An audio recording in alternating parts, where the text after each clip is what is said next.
Welcome to episode 21 of the YoJoeShow podcast.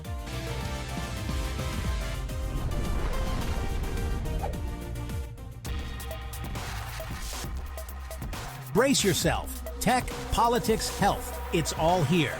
Join thousands shocked by the YoJoeShow's unfiltered truths. Smash that subscribe button now and blow your mind.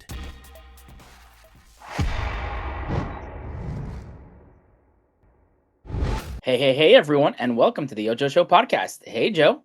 How are things going? Heart's beating, lungs are working. How you doing, yo? I'm awake and alive. I think it's time we get this started. Episode 21. Let's get going. I'm excited. Are you?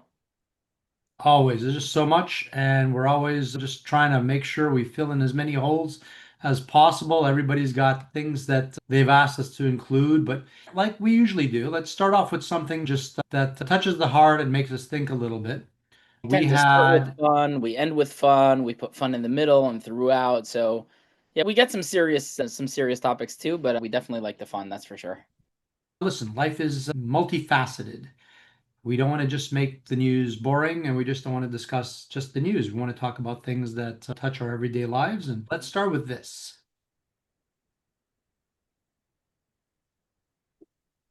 So this is a picture that was taken right here in South Florida.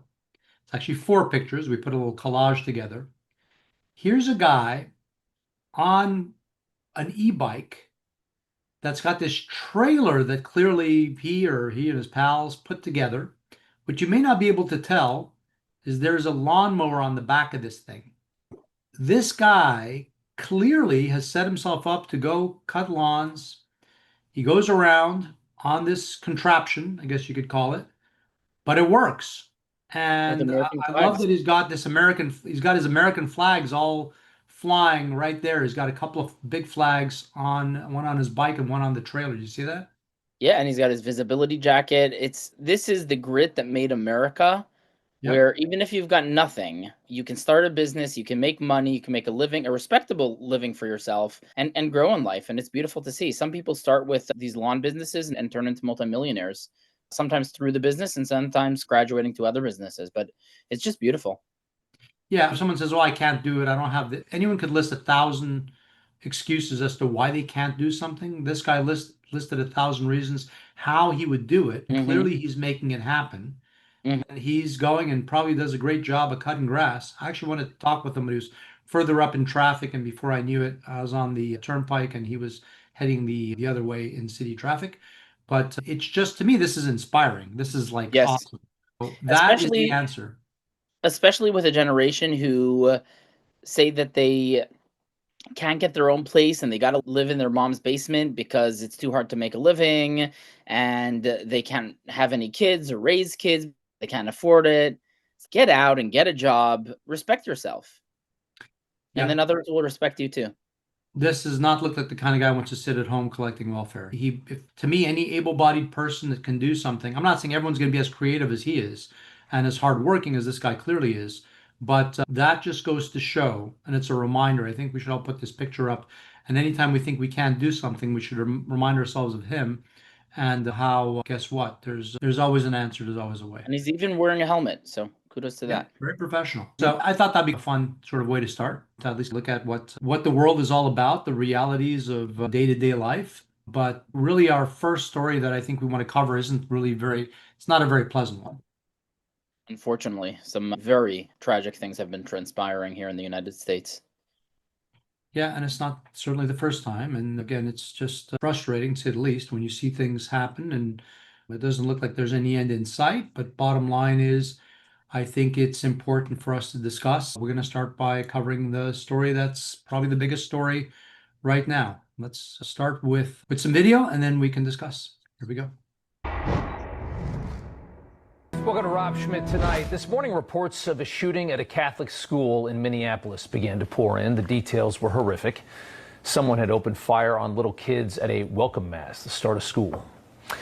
Immediately, you probably began wondering just how mentally deranged is this one going to be. You envisioned an outcast, somebody like Adam Lanza from Sandy Hook, or Nicholas Cruz from Parkland, or perhaps another trans shooter, as trans has become an easy crutch that our mentally ill have begun leaning on. Depressed, sick, and angry, I must be the wrong gender. We've seen several trans mass shooters over the last several years. Today, we added one more. Robin Westman, formerly Robert until a name change 5 years ago, 23 years old, killed himself after killing 2 little kids and injuring 17 other people, firing a rifle through a stained glass window into Annunciation Catholic Church in Minneapolis. A very creepy YouTube video was found by Westman, posted showing his cache of weapons. His rifle said, "Kill Trump" on it. He's breathing heavily. He's talking in a bizarre voice. This was a very deranged person. And state and city leaders immediately began to blame guns as the problem for this. The mayor of Minneapolis mandated that nobody talk about the fact that the killer was trans. I have heard about a whole lot of hate that's being directed at our trans community. Anybody who is using this as an opportunity to villainize our trans community or any other community out there has lost their sense of common humanity. Don't want to talk about this at all. Let's go back to the list of shooters here. These are the trans shooters that we've had in the last 7 years. Audrey Hale killed 6 at the Covenant School in Nashville, including 3 little kids, the most notorious on the list until today. You remember that one. But each killer was mentally sick. You also remember how hard our government tried to conceal who she is and her motives behind it. And perhaps more than to blame themselves, the killers, perhaps it is to blame the culture that we have and how we've chosen to handle an obvious mental disorder by feeding into it, pretending it's okay you have to be question. honest and say what will actually work, which is what nobody wants to hear, which is that there are just simply way too many firearms and they're way too accessible, and even if they are too powerful, and they're too powerful, even handguns too. Again, that's why in Australia, it doesn't matter if it's not politically acceptable to say it. I'm not here as a politician or anyone who works in politics. I'm a journalist. Whether or not you like it, the only thing that really works, if you really wanted to bring down gun violence, was to do what Australia did and to do what many other countries in Europe do. I realize I will get so much hate mail over this. People will tell me that I'm a communist and all of these other things, and I'm so terrible, which also only reinforces the point, as I will definitely get some sort of like blowback. Not just blowback, but like threatening blowback, which is to say these people who are supposed to be so law-abiding are so quick to tell me that I ought to die or whatever else it is. Or you better watch out. Right. Yeah, just to start off, it's completely heartbreaking. It's disastrous and it's very sad. I grew up in Israel. In Israel, there are no issues of school shooters. Most of the world, there are no issues of school shooters. That is almost uniquely an American phenomenon, unfortunately. But in Israel, the problem is terrorists wanting to enter schools and murder all of the children. And every single school has a security guard at the door with a pistol. Many times, some of the teachers have weapons on them as well. And we don't see issues in schools, thankfully. And that's, I think, something you have some opinions on. Yeah, and we're going to cover this. It's interesting because as the school year was starting, we had already made a decision to cover school security in a dedicated topic on one of our In Focus videos. And ultimately, we will be doing that still. And I think that certainly there's something going on beyond gun control being the solution. I find it funny that the left, that's all it knows how to say. They use this as an opportunity. It's almost like they're happy that there's another excuse to talk about gun control. Yet again, as we've talked about before, cities with the most strict gun control laws have big gun problems in the United States. So clearly that isn't the answer. That's like saying we have an obesity crisis and there's a problem with how people eat. Let's get rid of all their forks. Is that the answer? Is that the real problem? It's the same thing. That isn't the issue. The question is the one that needs to be asked is when I was going to school as a kid, I mean, there were people that were disgruntled, had problems, this, that, and the other thing. No one ever thought of doing this.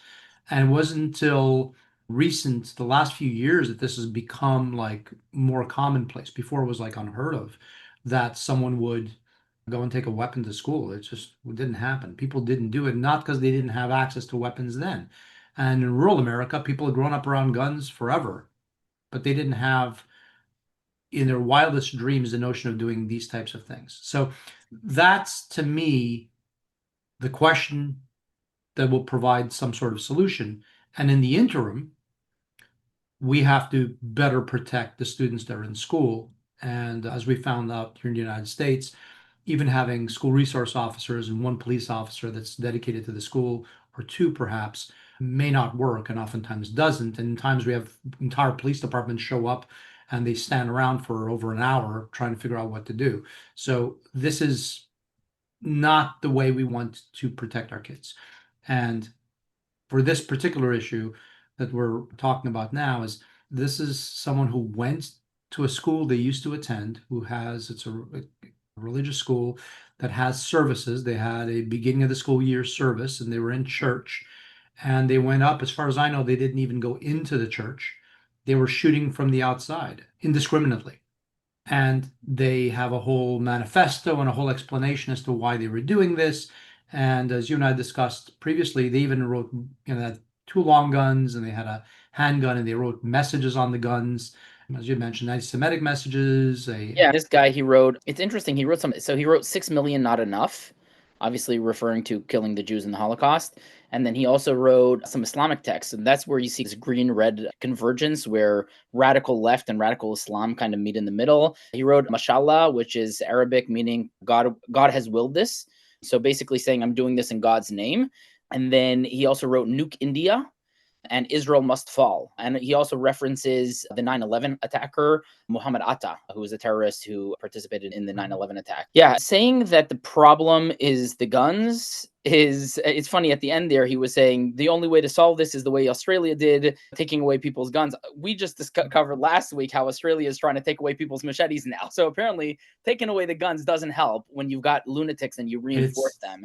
My question to you is, we know that, like we saw, a lot of these past school shooters are transgender or part of the spectrum in one way or another, and are on some form of these radical drugs that affect these people's emotions and their brains in extreme measures. A lot of these drugs were originally made to castrate pedophiles and stuff like that, and then they were turned into kind of drugs that were supposed to make transgender people happy. So the question is, can these drugs have side effects that affect the children, these shooters, in any way, in addition to the radicalization that they've been receiving to their mental illness?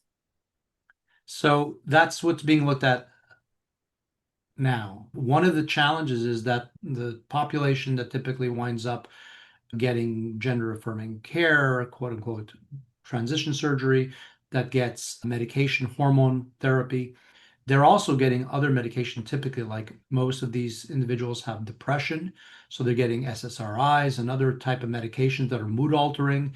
And the problem is that a number of these medications are known to have the possibility, in some cases, of causing either suicidal thoughts or homicidal thoughts, where you're going to go and hurt other people, murder them. It wouldn't be a far stretch. Certainly, the question has to be asked, is the treatment regimen being given to these individuals creating a much more precarious situation for them that can make them turn to this? It's, in my mind, without a doubt. And if it's a side effect, literally, sorry. I was going to say, it's not, in my mind, it isn't because someone identifies as transgender that they're going to do this. See, that's the thing that the left is, they're coming out and they're saying, oh, we can't vilify the transgender population. That's not what anyone's really trying to do, okay? We're trying to point out the obvious. There's a pattern, okay? And it's not because you're transgender that you're going to be homicidal or suicidal or what have you. But there's something going on, right? And therefore, let's ask why. And because they tend to be on all these different medications, and anytime you do hormone therapy, it is mood altering by its nature. And then antidepressive medications. The question is, some of this treatment causing this group of individuals to act out in a manner that they would have never otherwise acted out? That's number one. And number two, perhaps they're not addressing the root cause or problem of the discomfort that the individuals are having, that because of the left primarily going and making it seem as if transgenderism is like so common and every third person is transgender, that must be your problem and you must fix that. And if you actually fix your gender identity, then all the other problems go away. And that clearly It's is not your problem. It's the world's problem that every third person doesn't become transgender just like you have. You are the one, you are the normal one.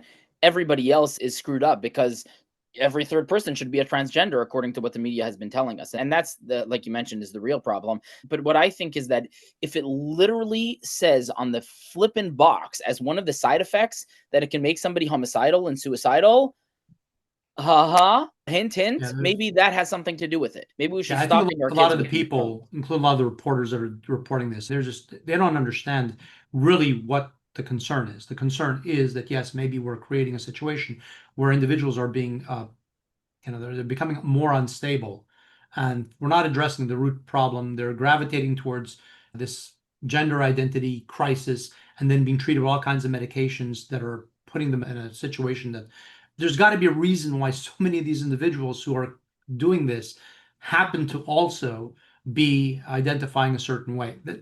We have to look at that. So that we have people coming out and say, we can't talk about that. You can't, you're vilifying them. That's not what it is. We're trying to understand what's going on, what's being done wrong, and clearly something is being done wrong. That's it. And we want to stop this. We don't want anybody, we don't want this kid, monster, whatever you're going to want to call him, did all this and then killed himself. Who wins? No one gets anything out of this. This is insane. Okay, it's a lose situation for everybody. That's ruined lives forever. And the question again is, what could have been done to notice a pattern of this guy's thought process and where he was headed? There's video out with him actually going over his manifesto, basically. We have some of it. I don't know if we need to even put it up at this point, because I think that story that was covered does pretty much encompass the ins and outs of this. And then, of course, I have MSNBC basically just talking about gun control, and that seems to be the answer to everything. And that's not solving the problem, just like removing the forks from individuals isn't going to stop them from eating the wrong food or overeating. Read in detail I don't know if it was his manifesto, but the letter he left for his family. It basically seemed like a fairly nice letter of a child who realizes he's about to die and asking his family to forgive him. And he knows that he's about to do something really terrible and horrible. And he basically begs his family to forgive him for what he's about to do, which kind of makes it seem like maybe originally he isn't a horrible child. I think it's also worth noting that his mother worked in the school for many decades, I think, until she just retired very recently from the school. So it seems like he grew up maybe with his heart in the right place, but then at some point he was just radicalized and brainwashed into some real craziness. And then these drugs definitely didn't help. That's for certain. Yeah, we got to get to the bottom of this. This can't keep happening. It's just, that's really, I think, where we're at. And we said it's a unique American phenomena, and in the rest of the world, these drugs, and even in the UK and fairly other, let's just say, radically woke countries, they haven't been giving kids these drugs like we've been doing in the United States. Hint, maybe this has something to do with it. Yeah, and we are changing the way we look at some of our approaches here in the United States, which is a good thing. But until such time that we figure this out, we do have to figure out how to protect our kids in schools, and how schools should not be a place where we're scared of sending our kids to. And again, I really would like us to cover that in the episode we had already planned, the In Focus episode, to just talk a little more about school safety and kind of the things. I live in Florida. Obviously, we had a tragic event here, the Parkland shooting, and it's pretty much the whole country has been thinking about this for years and thinking of what the answer is. And I don't accept that gun control is the answer. I think that we need to protect our schools from whatever threats, because there'll always be crazy people. And if there's too many car accidents, the answer isn't take away the cars. We got to figure out why are there so many people even thinking of doing this. And ultimately, if you look at the environment in the United States, there's a lot of odd things that we do here. There's obviously a lot of movement now to try to normalize things, fix things, get things back to the way maybe they were once upon a time. And before we started having school shootings, before we started having perhaps some of the crazy things that go on, and to move away from this topic, because I think there's not much more that can be said other than our condolences for all the people impacted by it, and ultimately to just push for the better answers and actually maybe do something this time it looks like we are doing things in our country to try to fix some problems like crime in general.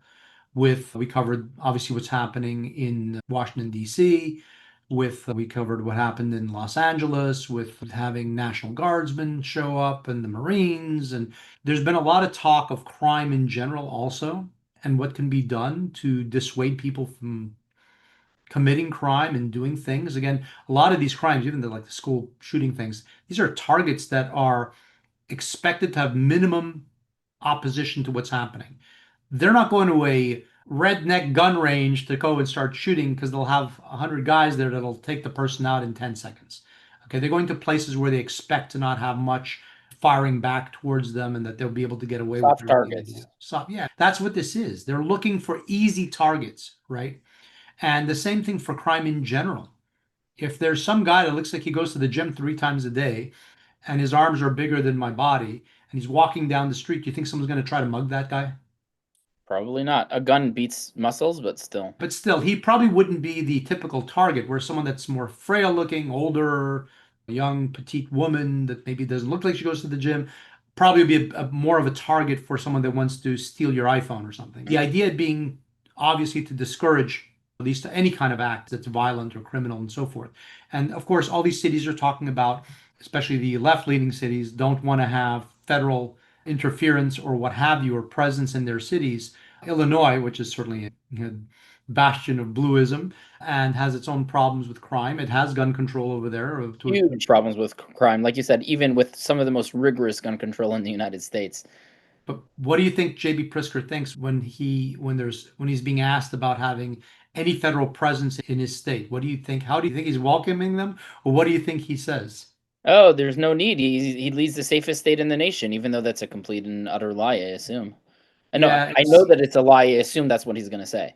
Let's take a look at one of his recent sort of answers to that. We're very pleased about the progress that we're making. I know that I live rent-free in the president's head, and I wish he would spend some time in Chicago so that he could see what a lovely city we have. Governor Goodfellow, what do you do if the National Guard is activated and comes your... So kudos to that ironic? Shows the Trump Tower in Chicago behind him, pans up and shows the Trump Tower there behind him. So there are a lot of nice things to visit in Chicago and Illinois. That's absolutely true. But notably the area around Trump Tower, apparently. Of all the places he went, he was trying to say, oh, it's safe or whatever, come visit our beautiful city. That's where he picks. I just thought that maybe he should have thought of all the places not to be there if he's trying to. Especially since a moment beforehand he said, I live free in Trump's brain. Exactly. Apparently, Trump lives free in your brain, Mr. J.B. Pritzker. Yeah, and listen, I think that really crime is something nobody wants to be a victim of crime, obviously. And there's more heinous crimes. There's some that are just more petty, but no one wants to have even their car broken into. But sometimes you have some good stories that come out of places like Florida. Florida's always mocked for some of the crazy stories we get coming out of Florida. Here's one, and we have one new crime-fighting hero that's being recognized. Here we go. Batman! All right, it's your Florida man story of the day. A Cape Coral man caught a burglar in the act, and he was dressed from head to toe in Batman. This makes me laugh every time I see it. So the full outfit PJs, right? Around 2 a.m. Tuesday, Kyle Mybett got a phone alert that someone was outside, so he jumped out of bed in full Batman pajamas and drove around his Southeast Cape Coral neighborhood. That's right. Maybe he saw the bat signal or something. Either way, he spotted someone moving around inside his neighbor's garage, and that's when he swooped in. I grabbed a hold of their shirt and their right wrist, and I told him, I said, listen, don't try to get away.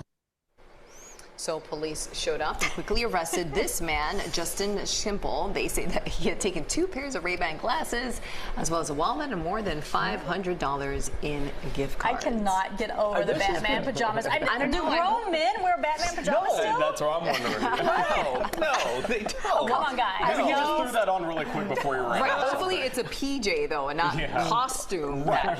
But if you were going out, this is the Justice League here, who would you be dressed as? A Wonder Woman, for sure. Woman? I would do Batman. I'll borrow his. A stormtrooper, does that count? No. Green Lantern. It's not Star Wars. So kudos to CBS Miami for actually having fun on air. I love that she started off singing the Batman tune. That was just awesome. And I like how we just mentioned JB Pritzker's Chicago, people get murdered in the street and their cars get hijacked as they're driving and stuck in traffic by like these crazy murderous villains. Whereas in Florida, people are arrested for trying to steal 2 pairs of Ray-Ban and $500 in gift cards. It just shows you the difference in safety between the two states, that's for sure. Yeah, and listen, ultimately the question, I guess, what should we start wearing to bed at night? Because we never know. If ever something like this were to happen, you'd want to be able to, maybe it's because this guy looked up and saw that there was Batman there to tell him to just freeze and not move. Maybe that's why he did. He said, oh no, Batman caught me. There may be a value to that. Maybe the sale of Batman bed attire, sleeping attire might go up and people might feel safer at night. Yeah. Again, kudos to him for doing that. I think it's hero of the day. Yeah, the cops clearly were having when they were posing for that picture, they clearly thought it was pretty amusing as well. Not every day you get to pose with Batman after he nabs a criminal. Yeah. But it is important that, again, everybody work together whenever there's a crime to try to catch the criminal and do what needs to be done. And even if there's limited information on the crime, sometimes if you just go and try to find the person, you may have success. Here's an example of that. Now, this just in, police officers in Lancaster, Pennsylvania, were asking people to be on the lookout for a man who robbed a store. And I think we do have his description. Can we take that? Let's take his description.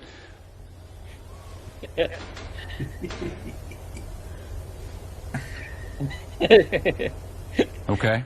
This is the guy they wanted people in Pennsylvania to be out on the lookout for. He's got a nose and some hair that goes like that, and he was wearing a hat at the time of this particular crime. He's got a chin that comes down to almost a point. Stands about 5 feet 4 inches tall. There it is.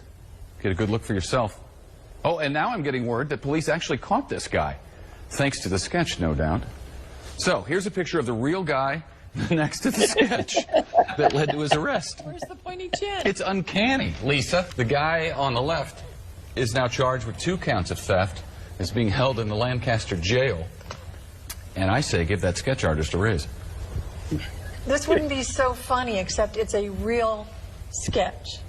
That was actually the sketch that the police sent out to the good folks in Lancaster. And, hey, to their credit, they got him. They came through. Okay. Minus the hat. Give that sketch artist a raise. It worked.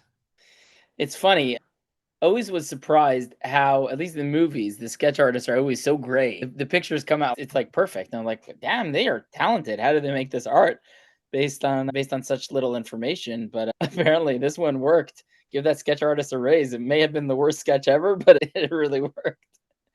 And that's an old clip, but I thought it would be fitting, again, just to remind people. Every little bit helps to thwart crime, and you shouldn't just not say we don't have enough information to go on.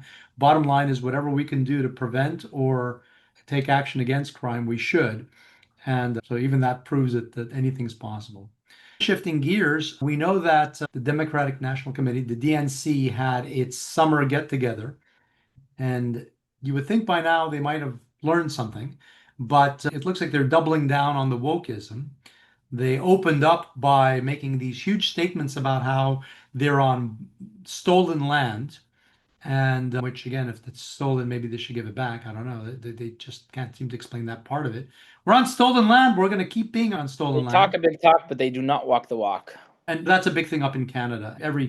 They have a murder suspect that they have apprehended, and they start off the press conference by talking about the stolen land that they're on before they can even start talking about the actual case. So the DNC in perfect form obviously started off that way, and then it deteriorated to other things. But this is a tiny piece of just how they're doubling down on you'll see. Here you go. And then this happened right after Ken took the stage.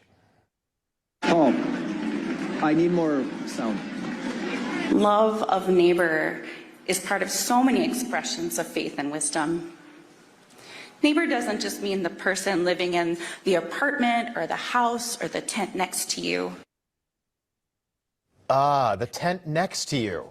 The tent. Pastor Rome thinks that everyday hardworking Americans are living next to people living in tents, which of course they are not. 99.9% of America does not live next to somebody living in a tent. And you shouldn't be. In fact, the only tent cities left in America are in Democrat-run cities, like the one where that event is happening on stolen land, Minneapolis. In fact, right down the street from where the Democrats chose to hold their summer convention, again on stolen land, property owners in Minneapolis held a press conference about how bad it's become. And while you're watching this, make sure to focus on everything happening behind the speaker, one of the largest homeless encampments that Democrats and Pastor Jem Rome want you to think is perfectly normal. I am here just for the homeless. They believe they're abused, and the reason they're here is they've been kicked around a lot. So I don't need really to speak about that. The facts speak for itself. Go to 2nd Avenue, go to the homeless, come in the morning and see the drug dealers and all the activities. So the homeless is an issue, yes. These two events happened in the same city on the same day, less than a mile apart. This all happened this morning. And Democrats want everyone in America to think that what you're seeing right now is normal, to have hundreds of drug addicts living in tents together, doing God knows what in the middle of one of the biggest cities in the wealthiest country in the world. But of course, that is not normal. None of this is normal. Yep. It's just sad to see. The vast majority of these people belong either in a mental institute, and this is a big problem because in the past, the United States had mental institutes and we shut them all down in the 60s and 70s. And now nursing homes are like trying to cope with the mentally insane, but they're not really made for that. And then, like, why should the mentally insane be next to your grandma? That's crazy. And or in drug rehabs. Or some cities like Austin, what they did is they found a campground and they paid the campground owner and they basically moved all the homeless people into that campground, or trying to do that. Some form of a solution like that seems to make most sense, but just allowing it to continue as normal, and your neighbor should be in a tent doing heroin, pooping themselves. No, I'm sorry. Yeah, the surprising, or maybe not so surprising thing, is that they're doubling down on some of this woke stuff to the nth degree, when perhaps they should. They've been given some suggestions on things maybe they need to reconsider. Let's take a look at this clip, which basically spells it out. Another story I've been tracking, it's somewhat amusing. There is we'll call it center-left think tank called Third Way. It's center-left. It's generous, but we'll call it center-left. They've spent a bunch of money on a study to try to help Democrats not sound like lunatics. The purpose of the memo that they are circulating to Democrats is to tell them, here's how you can talk and sound like a normal person. And they have advised the Democrats to stop saying certain things. Here are the terms that the center-left Third Way says Democrats should no longer say. Privilege. Violence, as in environmental violence. Dialoguing. Triggering. Othering. Microaggression. Holding space. Body shaming. Radical transparency. The unhoused. Instead of saying homeless, a lot of Democrats use the term the unhoused. That's a big no-no. Food insecurity. Housing insecurity. Person who immigrated. Some of the euphemisms that liberals use for illegal aliens are incredible. Person who immigrated. Don't say that. Just say what it is. Birthing person. This may be the most egregious. Remember when they started referring to mothers as birthing persons? Oh, yes. Birthing persons. This is how captured by the trans ideology the Democratic Party and the progressive left is. They won't even say mother anymore. They say birthing person. This think tank says, don't do that. That makes you sound crazy, so stop doing that.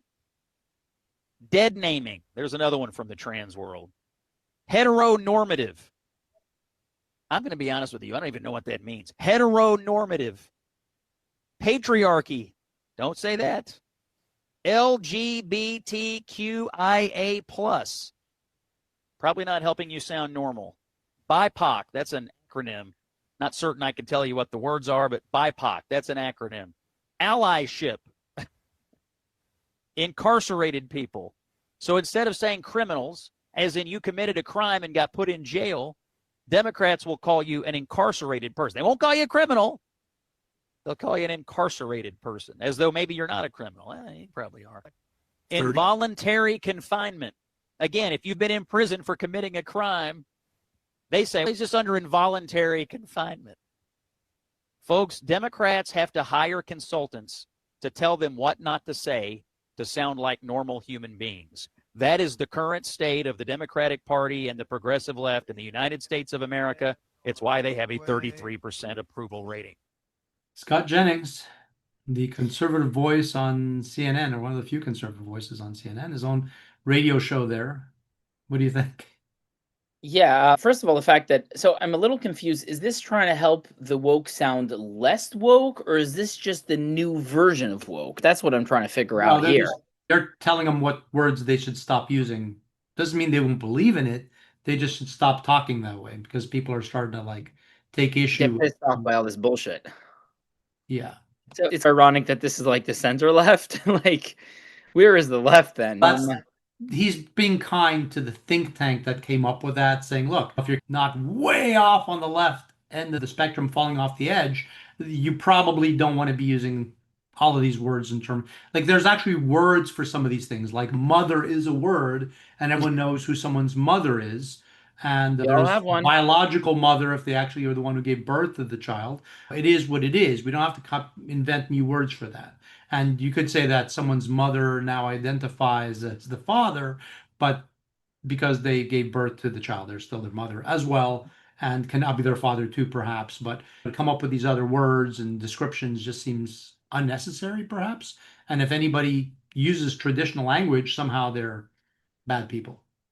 Yeah, so it seems like they're replacing the terms just yesteryear they told us to use, right? Just a year or two ago, they were saying, oh, all these normal words that you've been using throughout all of history, stop using those because now they're offensive somehow. And instead use all these whack terminologies. And now they're saying, oh, you got to stop using those whack terminologies too. It sounds or is reminiscent of 1984, the Thought Police, the KGB, when they were constantly making things forbidden to talk about, and people would write a book, but you'd have to submit it to the KGB to get it authorized to be published, and then they would change half the book for you. So they were constantly doing this as well. And what the idea is to cause confusion, because if you're uncertain what you can say and what you can't say, because what you were allowed to say 2 years ago was banned 2 years ago, and then you were replaced a year ago with these new terminologies, but now you can't use those new terminologies either. You're just confused. And then if you're confused, it's much more easy to influence you and to keep you in line. And it's much harder for you to rebel. Our youngest generations, many people within our younger population don't even know that people die anymore. They just become unalive. Okay, they can't say the word dead. Okay, so it's gotten like to the point of insanity. Just say what it is, say what you mean. And language and thought is important. And sometimes unintended things don't turn out as well as you would intend. So in the news, we've talked about a few things in the last couple of episodes, some controversies about having great genes being one of them and what that might really mean. And now what's the biggest thing about communication and the failed communication? There's, of course, here in the United States, we have a family restaurant called Cracker Barrel. And it's basically two guys got together many years ago and put together a little restaurant that was a country store themed restaurant. The barrel refers to where the crackers, the actual crackers you would eat, would be transported to the country store. And people would hang around when they'd open the barrels. They would take the crackers out of there, and that would protect them during transportation. And then those things would be turned into tables, and people would stand or sit around the cracker barrel, and use it as a table and sit and talk, and would go and maybe have a cup of coffee there. And they named the restaurant Cracker Barrel. And that's what it means. It's a large chain throughout the United States. Right, throughout the United States. Highways. Some people on the progressive left thought cracker had something to do with being white and being a slave owner. It has nothing to do with that. It has to do with crackers, the kind you eat. And they have a new CEO who decided had a great idea about rebranding, and there's been so much backlash because it's viewed as going woke and basically misunderstanding really the type of clientele that go to Cracker Barrel. And of course, the magic of the internet and AI has given us some gems. Let's look at how the internet's responding to this. The first one is presented on another platform where they made up fake for the people reviewing this. Yes, it's fake, but it's funny as to how the CEO of Cracker Barrel would, in a parallel universe, respond to this.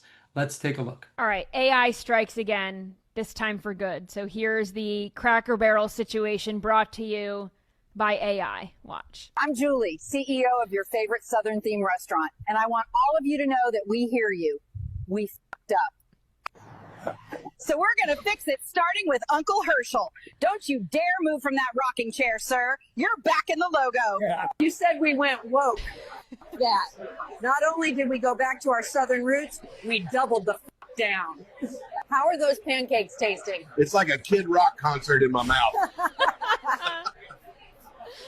Do you own a certain red hat? Guess what? 25% off. How do you like them pancakes? I'll take it, but I'm still going to call you woke. Please come back to Cracker Barrel. I beg of you. I just lost this company $100 million over a logo made in Canva. I thought you fuckers like that Chip and Joanna. Lesson fucking learned. Help a sister out, please. I love how she runs away. She got increasingly very angry. Everyone had a MAGA hat on, the Confederate flags in the back. They were like, we doubled down. AI strikes again, I will say.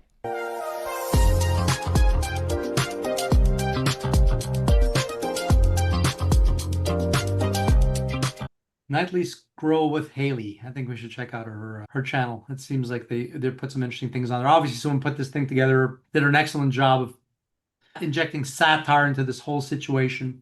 It's remarkable how good AI is getting. I don't know if there's some actors in there as well, and there's AI. I think there's a little bit of everything. Who knows? Oh, okay. But they did a great job of putting that together, and it was being rebroadcast there, and we took a snippet of it. It's just hilarious. Ultimately, when corporate America makes these decisions and gets such a massive amount of backlash, we hope they listen. Now they're saying they're putting back the original logo and so forth, and they learned their lesson. And they weren't kidding in there. They lost 100 million in market share in overnight, basically, with the backlash. People are like, okay, this company's gone off the rails and we don't want any part of it. And go woke, go broke. Yeah, go woke, go broke. But it seems like they might be listening. And again, because the internet never fails to deliver, there's this gem that's been posted, which is fake. It's satire. It's funny. But this is a made-up memo from Cracker Barrel restaurants to America apologizing. Let me read it to you. Let me put it up first. Should be on the screen now. There you go. And this is what it says. It says, Dear America. It says official statement from Cracker Barrel.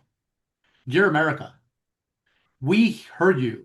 We screwed up, and wow, did we screw up royally. Our quote-unquote new logo rollout was supposed to be fresh and inclusive. Instead, it was about as welcoming as vegan sausage on a breakfast menu. Let's not dance around it. We tried to cover up a total identity crisis with a fancy new logo, but the truth is we were trying to change Cracker Barrel into something it was never meant to be. Y'all called us out, and rightfully, we forgot rule number 1 in business, know your customer, don't spit in their sweet tea. So here's what's happening. The new logo, gone, shredded. Pretend it was a bad dream after too much sweet tea. The old timer, back forever. He's basically the George Washington of breakfast food. You don't cancel that. The peg game, untouched. It's a little game people play there in the restaurant. You'll get to feel like a genius if you leave just 1 peg, and plain dumb if you leave 4. Uncle Herschel, that's the guy that's sitting there next to the barrel. Uncle Herschel's favorite, resurrected like an It's Easter Sunday. Now let's talk damage. We tanked over 100 million in stock value in record time. Congrats to us.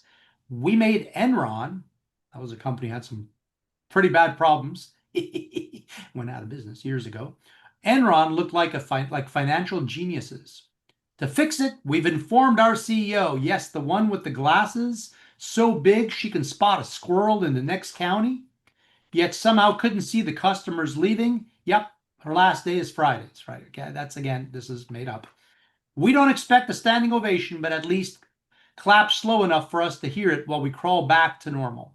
So please, America, come back, forgive us, sit in the rocking chairs, drown your sorrows in biscuits and gravy, and remember, Cracker Barrel is supposed to feel like grandma's house, not like a corporate diversity retreat gone wrong with shame, biscuits, and black coffee, the Cracker Barrel PR department. And although they didn't write that, dated August 26, 2025, they should have, because I think it's pretty darn funny. And maybe if they And did, for anybody who we'll accept hasn't it. We'll seen, accept it as being real. How about that? yeah, for anybody who hasn't seen, the old traditional logo is on the top right, and then the new logo is on the top left with a red X on it. Here's the thing. Basically, every single corporation in America has been ditching their traditional logos to replace it with a 2D logo. What we're seeing there, it's the shape of a barrel. It's the same color, and it just says Cracker Barrel inside. I like the way they connected. I think it was like the C and the B. In terms of logo, I actually never really liked their old logo. The new logo looks fine. Here's the thing. I think your generation thinks it's fine. My generation thinks it's ridiculous. But they're missing the point. That's the whole beauty of it, is because you want it to be old looking. You want it to I agree. I agree. So modernizing the logo is stupid. Apparently, they've also started to modernize some of their restaurants, which really makes it stupid, because the whole idea was it's like an old town style tavern almost, right? Country store. It looked like a country store. That's the whole idea. That's what it was. And here's the thing is, if you've been to them, they're like a museum, at least they used to be. So some of the new ones just look like a regular diner, and what the heck? Because traditionally it was like a museum. Walking into it was fascinating. It's a country store, mostly with a gift shop, but they traditionally were decorated. The founders used to send out scouts all these garage sales and kind of country sales all across the states, and they would find all these collectibles, and they would adorn this store filled with collectibles that were really beautiful. And going into Cracker Barrel was like going into a museum, going back in time a little bit. The food was just normal Americana food. It wasn't that country style food that much, even though that's what it was made out to be. I think in terms of, so everybody's been moving to this 2D logo. It's been overabused too much. It's starting to get bland and boring. Going to 2D is anyways bland and boring. And I understand it's a lot more clean and it comes across better on more platforms and stuff like that. That's why all the marketing departments are changing all the logos from 3D into 2D and stuff like that. And just very clean color contrast. We've seen almost every large brand do this. But I think the real struggle that Cracker Barrel has been facing is that they are mostly on the side of highways, like interstates, where people stop by when they're on road trips, when families go on road trips. And unfortunately, that has been seeing a decline over the last few years, which is why they brought in this new woke CEO, and she tried to rebrand things and cause this entire catastrophe. But it's sad because it's just an indication of the change of Americana, of road trips. I love road trips, road trip with my family all the time. And it's just a staple of kind of Americana. And that's really the story behind this, in my opinion. Yeah, and listen, as they used to say, if it ain't broke, don't fix it. And I think that's the problem. They're spending, I think they spent 700 million or some crazy amount on this rebranding. And one of the founders of the restaurant originally, who's now retired and isn't directly part of operating the business, like he points out, he's been interviewed and he says, look, she's never come out to speak with me or ask anything about the heritage of the company. And he says, I think she used to be at Taco Bell, and what does Taco Bell know about Cracker Barrel? So bottom line is, you have to know your business, you have to know the history and really the theme of the business, and you have to know the customers that are frequenting it. That's been the mistake that was made with Bud Light, which has never come back ever. It's like a faint shadow of its former self. And there's been these campaigns that have been done that completely missed the mark. It does appear that Cracker Barrel kind of gets it and is like backing off, but they just burned through huge amounts of money to do something that really missed the mark so badly that they're reeling from it now. And listen, it's not just corporate America, right? I guess what's worse than corporate America is our own governments, right? If you think about things that just don't make sense or that are just wasteful. Here's a story out of Arizona that we can put up showing just how, hey, I think we have a good idea and it might do some good, but check this out. An exclusive investigation now on what your tax dollars are buying for home and private school families using those empowerment scholarships. It's hard to believe, but education tax dollars have been used for Kenmore appliances, luxury resorts, and even diamond rings. The I-Team's Craig Harris has been investigating this education experiment, and he's here with the details. What'd you find, Craig? Hey, Mark and Troy, good evening. We've told you earlier this month that State Schools Chief Tom Horne was approving all education voucher spending dollars under $2,000, no question asked. There have been over 1 million empowerment scholarship requests since last November, totaling $124 million. Through a public records request, we have the details of what you bought for ESA families. State Schools Chief Tom Horne, since last November, directed his staff to automatically approve all ESA requests under $2,000 because of a massive backlog. The 12 News I-Team obtained those purchases, all $1.2 million, through a public records request. We found tens of thousands of dollars in unallowable purchases. They include over 200 Apple iPhones, over 50 smart big screen TVs, luxury clothing, lingerie, corsets and maternity wear, gift cards, airline tickets, resorts, gasoline purchases, Omaha steaks, and even dog food. 12 News also found nearly $2,000 in payments went for a purse, a person named me, Jamie the Tutor. Horne told 12 News his staff will eventually catch the misspending. Most people are honest and they request reasonable things.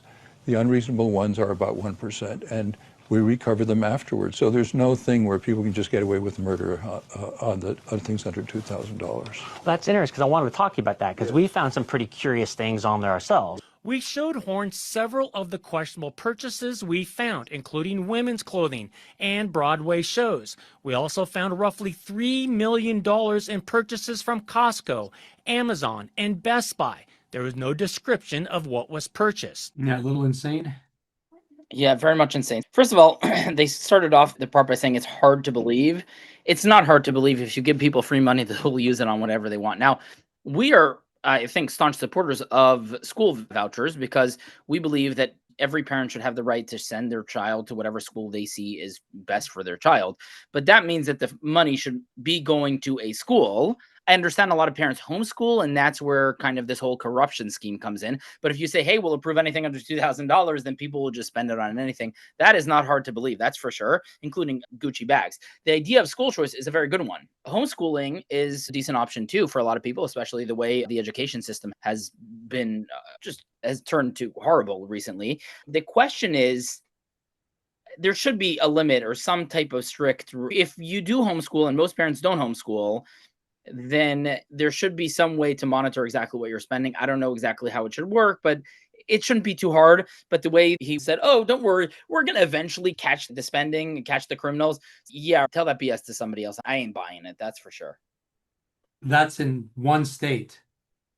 Okay. And so we know we've been supportive of the idea of Doge, and here in Florida, we have the Florida Doge, basically auditing and seeing what the heck's going on. But these things are happening over and over again. It's funny. I've had people in government that have said, listen, if you can probably cut out 80% of what's jobs, this, that, programs, whatever, and the average person would never even notice because it's so inefficient. It's just unbelievable. But it's just a reminder that as bad as things may be with corporations, corporate America, there's probably nothing worse than our own government trying to get things to work. That being said, listen, what's more important to most people is what's happening in day-to-day life. And there's a very concerning story. It's been something that's been brought up to me in the past regarding safety when people take different ride shares such as Uber. This story is specifically about Uber, and it's quite alarming how dangerous it might actually be to take one of these things. Listen to this. And here's a shocking statistic. On average, every 8 minutes, a woman reported to the ride-share service Uber that she had become the victim of sexual assault or misconduct by a driver. Now, One Car Service is offering a feature that allows women to only hire other women as drivers. Allison Hall reports. A horrifying assault caught on Ring camera. He's a rideshare driver for Lyft, and he's groping a woman passenger who he's just driven home. Fortunately, a neighbor came by and the driver backed off. The New York Times is reporting that the nation's top rideshare company, Uber, receives a report of sexual assault or sexual misconduct almost every 8 minutes. That's more than 400,000 reported incidents between 2017 and 2022. I think that they've opened up a playground for these people and just giving them a free ride to do these things. Lacey Hay says she was drugged and raped by an Uber driver on a ride from Dallas-Fort Worth Airport in 2019.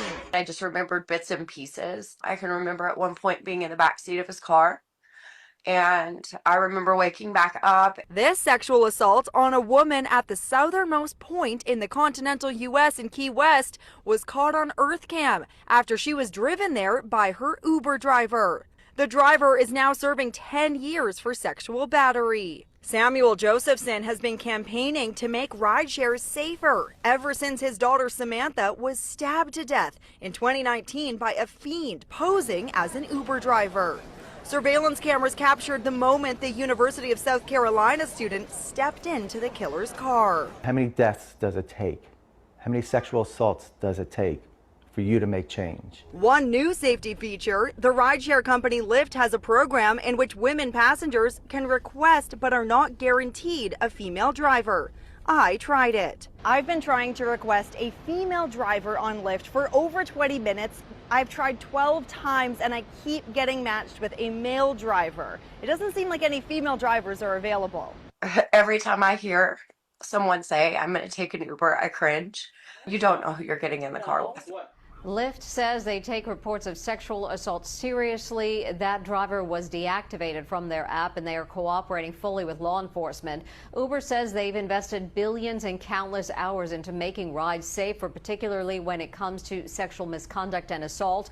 They also claim the reported numbers have not been fully checked for accuracy and represent an exceedingly small fraction of their rides. For Uber's full statement, come to InsideEdition.com. And as part of their reporting, they did obviously a great job on Inside Edition. I just wanted to share that because it's so hard to believe that it's this common. What do you think? Yeah, I think it's very heartbreaking. I think there's been a change of the demographics of a lot of these Uber and Lyft drivers. Originally, you got into an Uber and it was like some army vet who's retired and wants to make some side money on their retirement. But nowadays, the more often you get into one of these rideshare cars, it typically is a recent immigrant who came from another country, many times an invader, and who just doesn't believe in the principles that we uphold here in the West. And that is a separate problem we've been discussing separately, but these things really interact a lot. The vast majority of these drivers are now many times immigrants from very unsavory countries, or not that the countries are unsavory, but where the culture and the society in these countries may be very unsavory. And that's, I think, the source of a lot of this problem. The tech, like you mentioned, could be technological, some type of a live video screen while the woman is in the vehicle, something like that. So that way, the question is, how is it monitored? Maybe by AI. There may be some technological solution for it. The obvious technological solution is robotaxis, and those are coming, and they're coming fast. And then we won't need Uber drivers anymore. And that will probably be the downfall of Uber and Lyft. In terms of the whole solution of female drivers, it's just not going to work. The likelihood of female drivers is just much, much less common than male drivers. So while it's a good idea in principle, and when available, it's great, unfortunately, usually it's just not available. I think to assume that you can make enough female drivers available for any time a female wants a ride is just extremely unlikely. The real solution is just self-driving cars, and those are coming real soon. We're about a year away from having them operating as robotaxis. They already are in many places, but they're still being tested. It's maybe a year before full rollout where millions of Teslas can become robotaxis all across the nation. And then there's no driver. There are no issues with the music they choose, no issues with their talking on the phone, with the AC they choose, anything. It's all your comfort. Yeah, and this isn't a problem specific to Uber. It's just that it provides an opportunity. These same wild animals shouldn't be interacting with customers of any type of company. You wouldn't want to go into a convenience store or what have you, a corner gas station, and have some guy like that over there either. That's the broader issue. And so this isn't knocking Uber per se. It's that there's again, we're back to there's a broader problem in our society that people like this are in any way interacting and serving customers. So that has to be addressed. And again, how do you start? By having outrage, by spreading the story, spreading the information, and making sure people are aware so they can take whatever precautions and hopefully motivate companies to do what they need to do to vet these people properly. But all that in context, we live in a great country.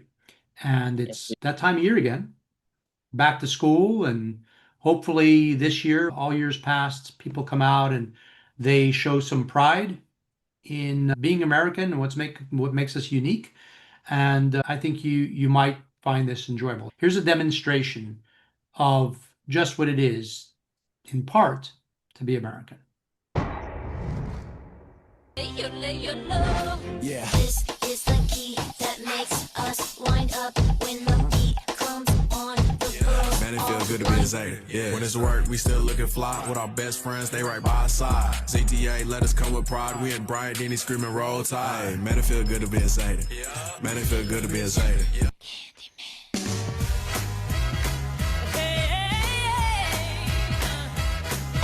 For my diamonds, I ain't do that for no peace. I told her front man. She's a hot little number in a pickup truck. Daddy sweet money done jacked it up. Party all night for South. Don't hate on me when you get it.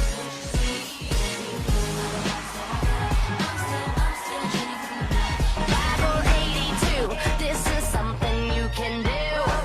Pop it, lock it, polka dot it, cut your side in it. You get it up. Come here, boy, is you big enough? Take it. Yeah, baby, yeah, take it, this is something you can do. Pop it, lock it, polka dot it, cut your side in it, pop it. Hey, Uncle Sam, put your name at the top of his list, and the Statue of Liberty started shaking her fist, and the evil will. You wanna chew all of my bubble gum. The type of girl you wanna chew all of my bubble gum. I'm the type I want your love. I want it tonight. I'm taking you home. So drop it.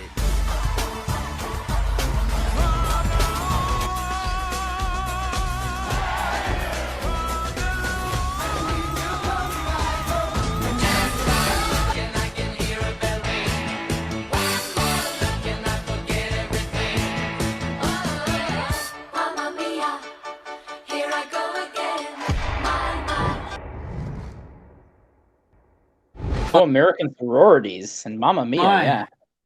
Every year, school starts and the sororities all do their thing and showing their pride and showing what makes them different. And aside from having a certain appeal to the male eye, perhaps, to watch all these young ladies jumping around and showing their athleticism, let's put it that way. And their beauty. Think about it. This isn't something they just put together like overnight. This takes a lot of practice. This takes choreography. This takes rehearsals. This takes figuring out who's going to be at the front, who's going to be way at the back. Ultimately, this is like marketing at its finest. Maybe some of these companies need to contact the local sorority and figure out what they need to do to be able to market their, I'm not saying they have to have all these girls that are doing this, but bottom line is they're trying to market the sorority by showing, look, it's a fun place and we can organize and we can do things together and you want to be part of this. That's really the message. The message is aimed at other women. It's not just aimed at wanting to see the girls jumping around. So it's interesting, and it certainly shows a slice of America. In each of these sororities, they have different. Some are country western themed, some are more golfing themed. They're all a little different because what makes America is really an eclectic mix of different people. Yeah, so we know obviously beautiful women sell to men. The question is, how does it sell to women? And females tend to be extremely envious of other females more than of men. So seeing other beautiful women dance around makes other girls envious and want to join the sorority. Just to tie this into the last story we discussed, a lot of these Uber drivers, let's say, or a lot of people from these cultures who tend to do these sexual assaults as a normal type of thing, they will tell you that it's these girls' faults.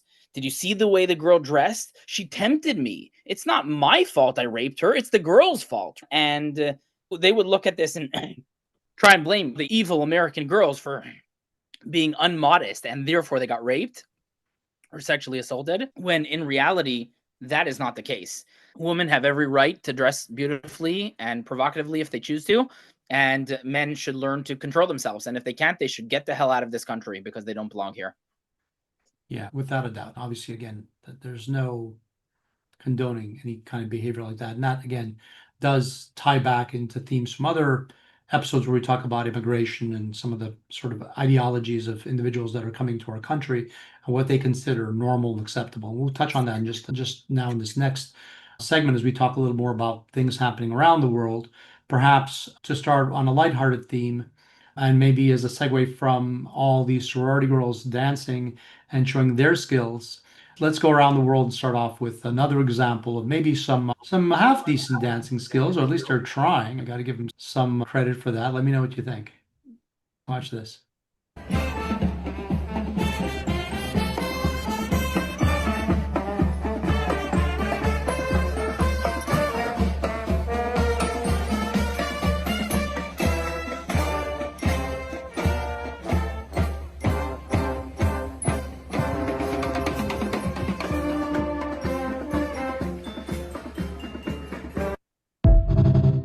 And that's a clip from the PBD podcast. And it's, I forget where, if that's Saudi Arabia or one of the Emirates, likely Saudi Arabia. It's a pretty famous Saudi sword dance, and they did that for Trump when he arrived to visit, I think during his first administration.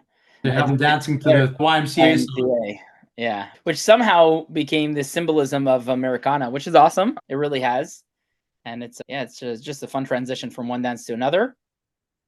Yeah, listen, I think it's and it's a show of respect to the president of the United States, but it just goes to show that and to their cultures. Yeah, dancing is a thing that bridges communities and brings people together. That's really doesn't matter if you're, and you saw all the camels in the background, people riding the camels by. So Yeah. it's a worldwide thing, and if you dance, people will somehow be drawn to it.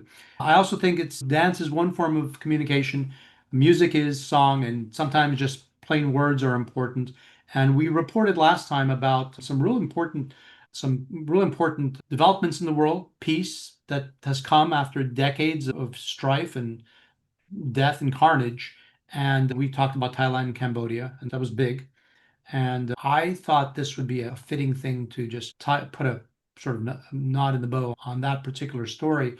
Heartwarming to watch this. Here, take a look. Dear Mr. President Trump, we are standing here today with hearts full of appreciations for your instrumental role in bringing about the recent ceasefire between Cambodia and Thailand. The border conflict, which had escalated recently, caused immense sufferings and instability for the people of both nations. Your diplomatic engagement and visionary intervention were critical in de-escalating tension and facilitating a truce. Your commitment to promoting peace and stability for Cambodia and Thailand is deeply commendable. So those are Cambodian monks who are basically giving the thank you. Just, again, it's easy for us on the other side of the world to just trivialize some of this stuff, but when your country's been essentially at war endlessly with your neighbor, and that's now come to an end. It's not like the issue has been solved. This seems more of a ceasefire than some peace agreement. Like anything, right? It's not, doesn't mean there can't be a problem down the road, but for now, at least there's peace. For now, at least there isn't the bloodshed that there was, and the goal is that there's a path forward. Before there was It's worth noting that as backlash of this entire war, the Thai prime minister has been fired or replaced, I think, by the military junta. The two families that rule the two countries are both like multi-billionaire families that have been ruling both respective countries for a very long time. And even though they've been ramping up rhetoric against each other, internally they're friends. And that's why this phone call that the Cambodia prime minister released of his conversation with the Thai prime minister, where she's praising him, caused so much backlash in Thailand because they're like, wait, this is the enemy. You're our prime minister. You've been hyping us to fight this enemy. And in reality, you're best friends with them behind the scenes. She was refired. She was replaced as an offshoot of that development. So that's just an interesting thing to note there. Yeah, absolutely. And as we look around the world, ultimately, last week we spoke about how Australia was going to support a two-state solution for quote unquote Palestine and Israel, while we contrasted that with some of their own problems that they have in Australia and how they perhaps don't seem to grasp some of the things that are going on.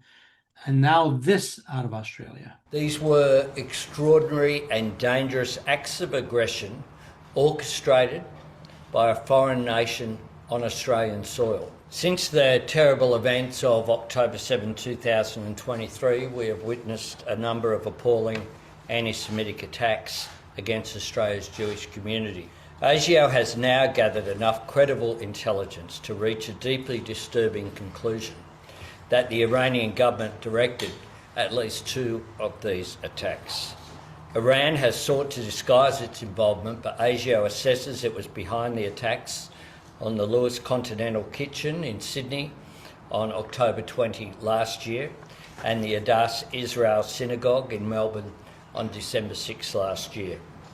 ASIO assesses it is likely Iran directed further attacks as well. They were attempts to undermine social cohesion and sow discord in our community. It is totally unacceptable, and the Australian government is taking strong and decisive action in response. A short time ago, we informed the Iranian ambassador to Australia that he would be expelled. We have suspended operations at our embassy in Tehran, and all our diplomats are now safe in a third country. I can also announce the government will legislate to list Iran's Islamic Revolutionary Guard Corps, the IRGC, as a terrorist organisation. So kudos to them to waking up to the reality. The question is now, can they connect the dots and realize that Iran has ties to all this anti-Semitic stuff and to Hamas and to much of what is the Palestinian Authority or remnants thereof? Do they even get that it's all connected? Because they're supporting a two-state solution, but they're basically supporting this. Yeah, it's like they're talking out of both sides of their mouth at the same time. I think Anthony Albanese is a little bit weak, unfortunately. This obviously is a great development that they're why should any country have normalized relations with Iran as long as it's a terror supporting state and as long as it's basically trying to conquer the world in the name of Shia Islam? And yeah, every country should declare the IRGC as a terrorist organization because all they do is organize terror attacks throughout the world, not just against Jews, but also against Jews, also against Israelis, but also against anybody they deem as Western or anti-Iran. The interesting thing is earlier we saw the dance. It's the opening to this. We saw the sword dance in likely Saudi Arabia or one of the Emirates. Those countries are much safer than these Western societies, a lot of the UK, Europe, and Australia. And the reason is that these Western countries have been importing these invaders by the millions. And most Arab countries don't bring in anybody, no refugees. None of them want the Palestinian refugees, but none of them want refugees at all, especially not from other Arab or Muslim countries. And you saw those swords they were dancing around. They don't play games. If somebody rapes in their country, they get chopped. You know what I mean? So these countries understand the rule of law, and unironically, they're a lot safer than a lot of the Western societies, where in Saudi Arabia or the UAE, the Muslim Brotherhood is declared a terror organization. In the UK and Australia, they're allowed to flourish. You know what I mean? Where the IRGC is banned and barred in most of these Arab countries, these safe Arab countries. In the West, they were allowed to conduct business as usual until now. So that's the dichotomy of that, is at least listen to the people who speak the language. If you want to be blind about the Middle East and the people and the culture there, at least trust the people in the Middle East who have learned from their mistakes. The Israelis are surrounded by it, so learn from their experience. But even the developed Arab countries, they learned and they barred all these terror organizations, and they kicked out all these terrorists who are now flourishing in London and in Brisbane and in Sydney. Yeah, I really hope that these countries wake up. We just saw earlier today marches in Australia with Australian flags and marches in England with English flags, because finally people are proud of their country and are going out to the street, and hopefully they will start to roll back the invasion that they've been inviting in, which is going to overthrow their societies if they don't wake up soon enough. Hopefully we're starting to see them wake up now. Yeah, but unfortunately for Australia, after what we saw them do during the pandemic, the COVID pandemic, I don't have a lot of faith in their just way of thinking. Just to put things in perspective, how like odd things coming out of there. Look at this. This match between the average size of households and the average size of a home is prompting experts to propose a tax on spare bedrooms. New research from Cotality revealed a third of Australian households is made up of just 2 people, while the most common property is 3 bedrooms. It suggested that a levy, along with the removal of stamp duty, may encourage shrinking families and empty nesters to downsize, freeing up supply. They come up with all these ideas, but this is an example of an idea they have. So they're going to start taxing spare bedrooms. They're going to look in your window and see if anyone's in the bed or what have you.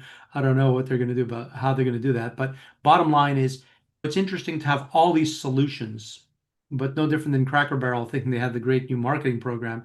These governments come out and make statements, again, like about it supporting a 2-state solution, but it doesn't seem like they really have a broader grasp on the realities of life. Makes you wonder if they're trying to tax empty bedrooms. It just shows the broader loss of understanding. That being said, listen, the reason we cover some of these global stories are because oftentimes people here don't really pay attention to much of what happens around the world, and we need to, because there's implications for us, whether we like it or not. There are ramifications. They may not happen right away, but in time they do. To put in sort of a framework for our discussion on a couple of the more sensitive topics we're about to cover, let's take a look from Jesse Waters' Johnny on the Street, who always does an excellent and rather amusing job at collecting information. Let's take a look on the beach and see what people know about what's going on in the world.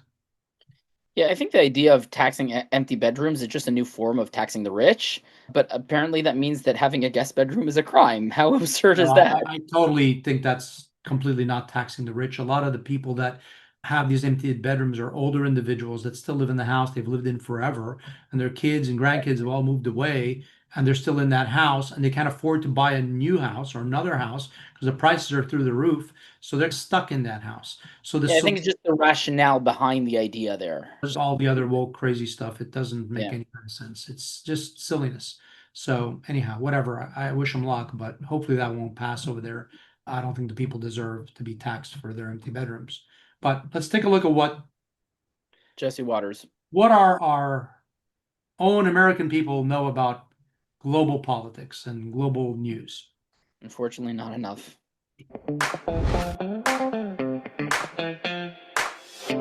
What's happening in Israel? I have no idea. Israel? I don't know. A lot of death is happening in Israel. They threatened to bomb us. Israel. Yeah. What's going on in Israel?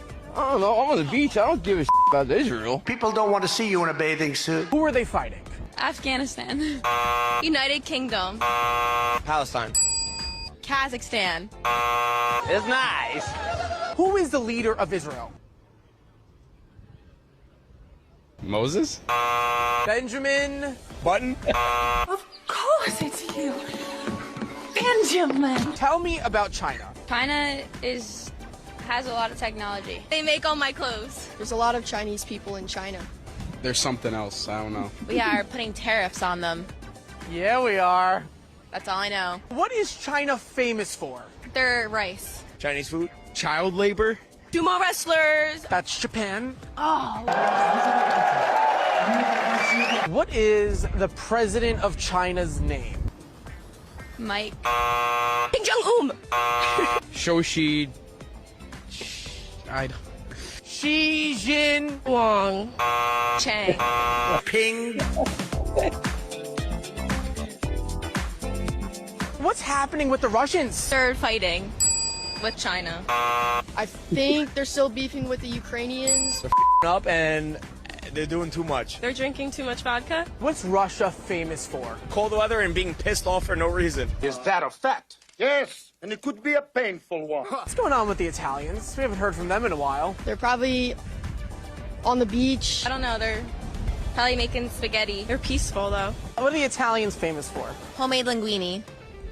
The mob? Everybody immediately assumes you're mobbed up. It's a stereotype, and it's offensive.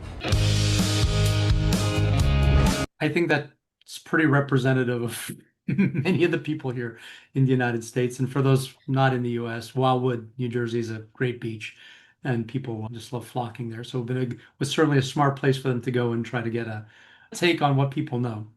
Yeah, reminiscent of Jersey Shores, isn't it? The same level of IQ. Yeah, but they look good in the bathing suit. So They I do, guess that's for sure. welcome to America. We can't have it all. We can't have brains and looks and whatever all the time. Maybe one of the two. Like you said, I think Americans should know a lot more about what's happening in the world, even though we are this huge country and it's very easy to get lost focusing on the US because there is a lot to focus on. I think the outcome of this, I think years ago, this wasn't as much of a problem as it is now, but this is the outcome of when upper education and education as a whole turns into indoctrination. People stop learning things that are actually valuable and worth knowing. Yeah, so I think the fact that we're physically removed geographically from much of the world, okay, I think that's part of the reason. And like you said, because our country is so big, we have states that are the size of entire countries. Yeah. It's easy for us to just not look beyond the United. We got it, like you said, we have more than enough to look at just here. But it is important, and that's why we do cover some of these topics. And one of the topics that has been in the news for the last few years, which involves the Middle East, has to do with this two-state solution and Hamas and free Palestine and all these other things that are being shouted at universities and colleges. I wonder if that'll happen again this year. Hopefully not, after some pressure has been placed on them to basically be radicalize. Yeah, not radicalize the students that are going there and not openly being anti-Semitic. If they want to have whatever crazy views, they can have them privately, but not on a college campus, and not to the harm and detriment of the other students and professors. Or not funded by the United States government. But to help frame, now that we know why a lot of people just don't get it or don't have an understanding of really the geo world realities, let's look at this clip from Dr. Phil, where it puts the seriousness of all this in perspective. Let's take a look. The charter of Hamas is to eliminate the Jewish race, beginning with Israel, but not stopping with Israel, wiping them off the face of the earth. Is that true? This is true, but it does not end there. Now we have the problem of the pro-Palestine, who are actually giving Hamas cover. They are participants in the crime. In fact, since October 7, I personally don't differentiate between Hamas and what's Palestinians, because actually there is no Palestinians. There are tribes. There is the tribe of Hamas, and there is the tribe of the Islamic Jihad, and there is the tribe of Khalil, and there is the tribe of Nablus, and each one has different interests, and all of them are conflicted. If they did not have Israel as the common enemy, they would kill each other. This is the reality of what's so-called Palestine. You don't know what Palestine is. Actually, in fact, the keffiyeh that you are wearing, this is just a statement to show that you really lack the authenticity to represent the case. And what's so-called the cause, this is a human problem. So you just... The cause must die. I think enough is enough. And now it's proven, and you are helping Hamas to prove it to the world, that Palestine depends on the destruction of the state of Israel. And this is not acceptable, and we are not going to agree to it. And I tell you something, for the next 10 or 20 years, the Palestinian people will pay the bill that Hamas is caused today, and most likely in blood. To you, Hamas and Palestinians are the same, they're one and the same? After October 7, yes, there is no difference. Really? The vast majority of the Palestinian people support Hamas. Really? This is a fact. This is proven by statistics, and your silence now. You cannot even condemn Hamas and say that what they did on October 7 was an act of a savage group. You don't have that power. Said I condemn. On what the authority do you speak? question. You only speak on the authority of Hamas propaganda. No, why do you say that I'm speaking on the authority of Hamas propaganda? Because when if you were a decent human being, you can say that the thousands were killed on October 7. That was a crime against humanity. It was a genocide. And before we get into this, you and I have been talking about having an In Focus episode specifically talking about the ongoings in the Middle East and so forth. So we're not going to spend an hour talking about this, but there's a lot to unpack. And I would just say that if anybody understands Hamas and what's going on in Gaza, it's him. Yeah, okay. Mustafa Abu Yosef. Yeah. Without a doubt. So he knows, he understands really what's going on. You may not want to hear it, but that's the reality. When people are supporting some of this stuff, that's really what they're supporting, whether they really realize it or not. And I think a lot of people don't realize what they're actually supporting. Yeah, he's nicknamed the Green Prince, and that's because green is the color of the Hamas flag. And he is the son of the founder of Hamas, and he grew up as a Hamas terrorist. He was raised as a Hamas terrorist. He received all the indoctrination, and he worked as a Hamas terrorist before realizing how Hamas mistreats the Palestinian people. And then he started to act against Hamas. Then Hamas put him in jail and tortured him horrifically. And I think he may have even ended up in Israeli prison because he was associated with Hamas. Later, he became a spy for the Shin Bet, and he ended up spying in Hamas for Israel and helping the Israeli military. So he completely de-radicalized, and he completely understands the Western worldview, and he became a complete Westerner. I don't think he converted to Christianity, but he's definitely no longer an Islamist the way he was. And he's just phenomenal. If there's anybody you want to listen to who really, truly understands both sides of this conflict intimately, that's Mustafa Abu Yosef, because he grew up in Hamas. His father, his entire family are Hamas, and he Westernized completely, and he has a completely Western point of view, and he understands the Israeli point of view. He worked with Israel, etc. It's the thing he said there at the end is true. The vast majority, people think October 7th was only Hamas. It was, first of all, there were 15 different jihadist organizations within Gaza, and they all participated. But also, that was only the first wave, the first two waves. The later waves of terrorists who came in and raped and murdered and maimed and butchered and stole stuff from Israelis, those were regular Palestinian civilians, just your ordinary Palestinian civilians. And the people who kept hostages were regular Palestinian civilians. And the vast majority of Palestinian civilians supported Hamas to the nth degree. Now they no longer support Hamas because they blame Hamas for the destruction, rightfully for the destruction of Gaza. And like he said, Palestinianism equals destruction. The idea behind Palestinianism was never to build a new state. It was always to destroy the Jewish state. And that caused the destruction of the Gazan state, which it was. But yeah, so the entire idea is an idea of destruction, and that's why there's no merit there. It's not about building anything useful. It's a problem with the society. The vast people in Gaza now no longer support Hamas. They now hate Hamas. They always did, but now they especially openly do. But they still stand behind the destruction of Israel as the #1 priority worth their life. So the vast majority of people there, even women and children, are willing to dedicate their life to kill Jews and to destroy Israel. And that's still very sad. The only solution is de-radicalization, but that takes 20 years of education. And that's why we want to cover this more in depth. It's obviously a topic in and of itself. And to put things in perspective, let's take one more look before we move on. This is an Islamic scholar at North Carolina State University. Listen to what he's talking about and normalizing.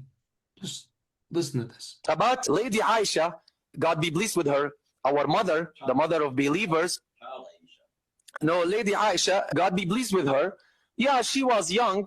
Now, what's the age of marriage in the US? Every state has a different age. There are some countries outside in the world, girls can marry at 12 years old. Okay, what's the issue of this?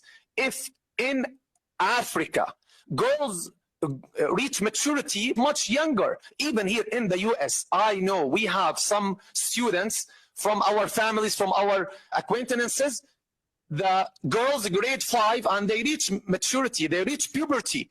Very briefly, the worst enemies of the Prophet Muhammad, peace be upon him, in his own time, did not object on this and did not say to him, oh, look, he's marrying a young lady. And in Islam, it's understood, by consensus, you can marry a child, yeah, but you can never have the relationship with her until he's psychologically, physically able. If a father is loving and wanting to marry and give his daughter in marriage to someone who is righteous, if the prophet is here, everyone would love to do that and give his daughter to the prophet, peace be upon him. So there is nothing wrong with that. That's their culture. You cannot measure your culture to their culture. In the US, go to the history, you will find the age of marriage sometimes was 9 years old, and everyone can search now on the internet. It can be 9 years old, 8 years old. It doesn't matter if in that community it's okay, and there's no physical harm, there's no harm, psychological harm, and there's no problem, and it is by consent of all parties. What's the issue with that?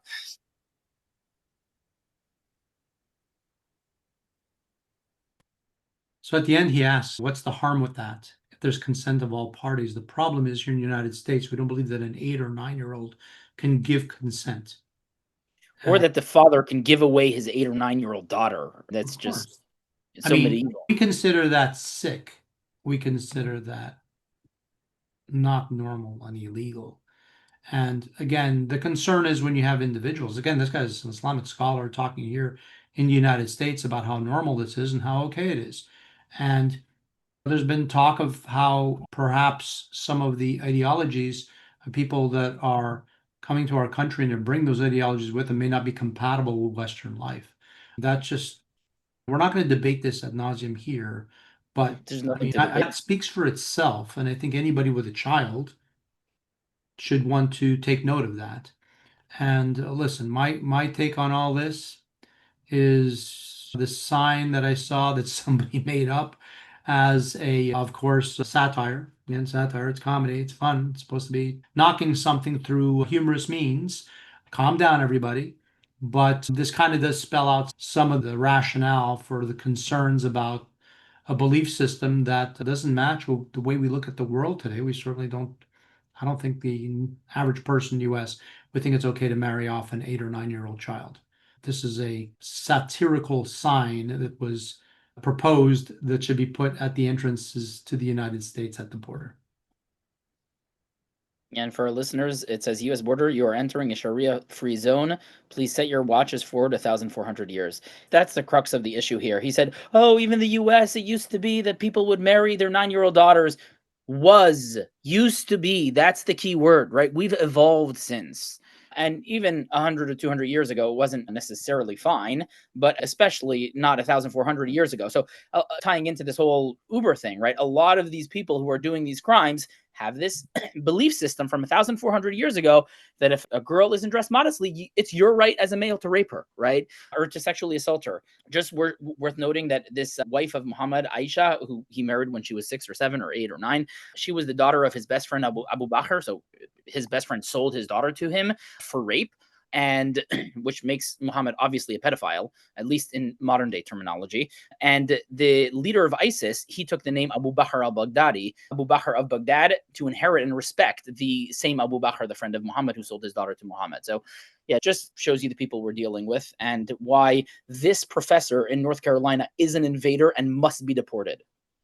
Yep. And again, these are real issues. We're having some real issues here with how some people living here don't view the world the way we do. And listen, when you say about, like you said, just because we used to do it, yeah, people used to be sacrificed to the gods on an altar. And I don't see that happening anymore, and I don't think we consider that acceptable. Listen, let's move away from this topic and move on, because we will address this more broadly in a dedicated episode in an In Focus segment. But perhaps to transition back to other less shocking content, I guess, as the moderators may say. Not to say that it's not important, just that I think what's been said is enough to keep it in the minds of our audience. We did start off on a much more lighthearted topic earlier, which had to do with a traditional restaurant here in the United States and how marketing sometimes goes awry. And we've talked about this in other episodes. And sometimes companies do get it. And when they do something that works, they do it again. Let's take a look at something to calm the soul a little bit and watch a very successful commercial that did so well that they re-aired a follow-up 15 years later by getting the same cast together. Let's take a look at this. Good afternoon, Hotel 146 is ready to taxi. Mr. Smith boarded? Just a minute, I'll just check for you. He's just boarded.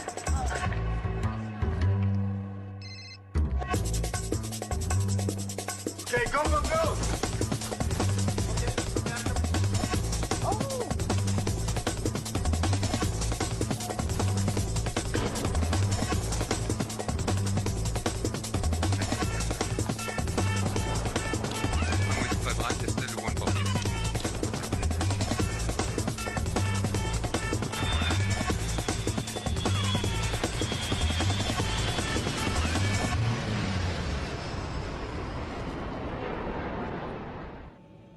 Mr. Smith, can you look outside? There's a message for you.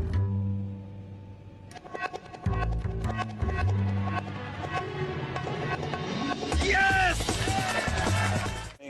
Good morning, sir. Good morning.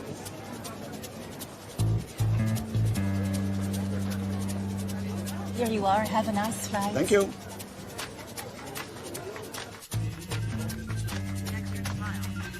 Okay, go! Yeah, I found them. They are the A64. Welcome on board on your flight is in 501. We're fully ready for departure and enjoy your flight.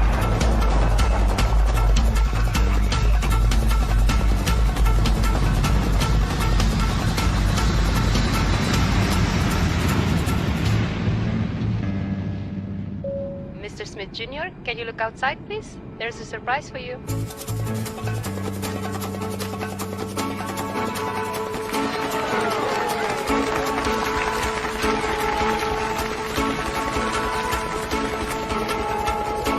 And for those that have never seen that, the original commercial aired in 2002. They did get together the cast of the original commercial to redo it. I'm not going to spoil it for people who didn't see the visuals. They need to come onto onto YouTube or Rumble and take a look at what actually goes on there, because it's actually heartwarming. It was a terrific commercial. They did a great job, and they had a very small, nuanced, inclusionary sort of thing. If you notice, the pilot, which would have been like 2017, was a woman on the second go around, which even today is a small minority of pilots for most airlines, and definitely was back then. So they weren't like dripping in wokeness. It was a great commercial in every way, shape, or form. Father and a son, and that's the kind of stuff that I think connects people with companies.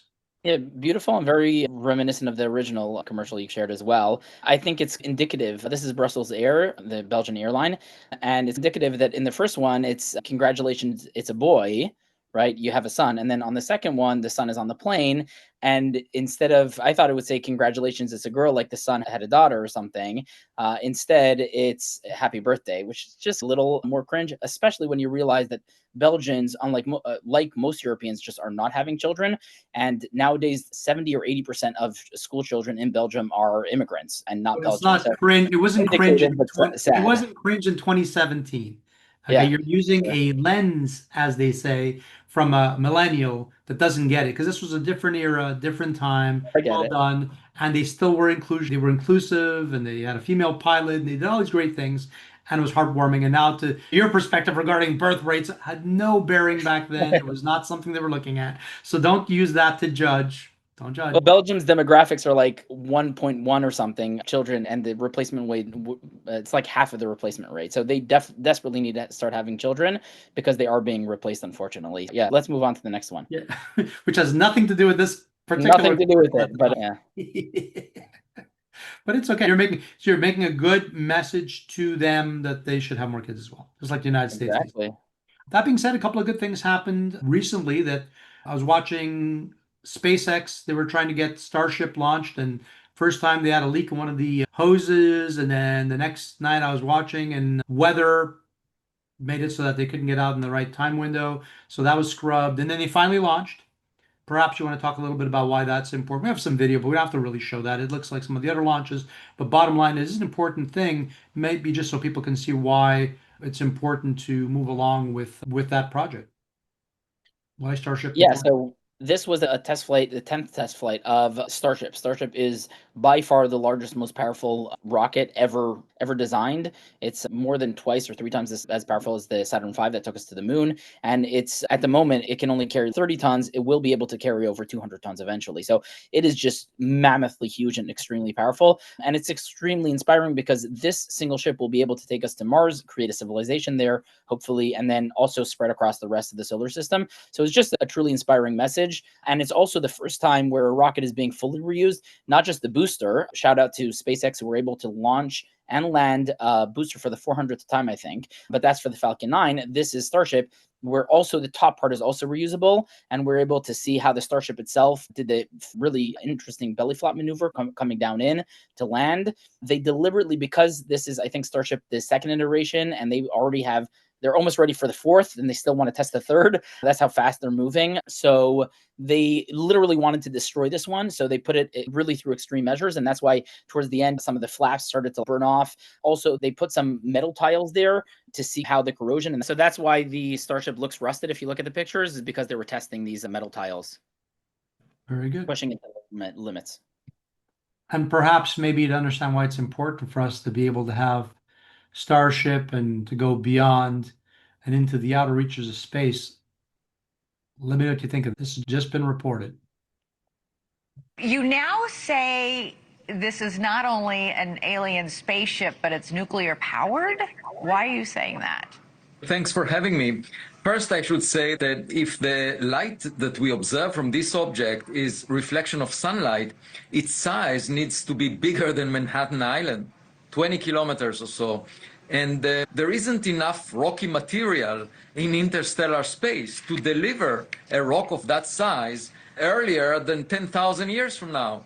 So the question is, what is it? And its orbit, the trajectory that it takes, is aligned with the plane of the planets around the sun to within 5 degrees. That's a chance of 1 in 500. And moreover, the timing. What does that tell you? What does that trajectory tell you? It indicates that perhaps it was designed by some intelligence. That something's steering it. Not necessarily, but the trajectory itself was chosen to be such that this object will pass close to Mars, Venus, and Jupiter. The chance of that happening, the timing of its arrival is perfect for that, with a likelihood of 1 in 20,000. And so I'm just saying we should observe it. It doesn't look like it's a random occurrence. The size, the trajectory, the fact that it comes so close to 3 planets in our solar system, and actually it comes closest to the sun on October 29th, when the Earth would be on the other side of the sun. We won't be able to observe it. I'm analyzing right now the best image we have of it. We don't have any evidence for gas around it in the spectrum that was taken, but we do see some fuzz, some halo of scattered light around it in front of it. We're looking at the image now. What does that tell you, that halo of light around it? So usually for comets, you see a cometary tail trailing the objects from behind because it's being pushed by the radiation from the sun. The dust particles are pushed to be behind, to lag behind the object. In this case, what we are seeing is a glow in front of the object. I'm analyzing first if this is caused by dust. The amount of dust is very little. Over 6 months, the amount of dust that will be ablated from the object to generate this glow is just less than a millimeter thick. So it could be just dirt on a solid surface of such an object. And the question is, what is the nature of this object? Of course, as it gets closer to the sun, we would get a better view of it. And we could use spacecraft like Juno next to Jupiter. I spoke about it with Congresswoman Ana Paulina Luna. She called me on the phone and I gave her an update about the object, and she encouraged, in a formal letter she wrote to the head of NASA, Sean Duffy, the Secretary of Transportation, to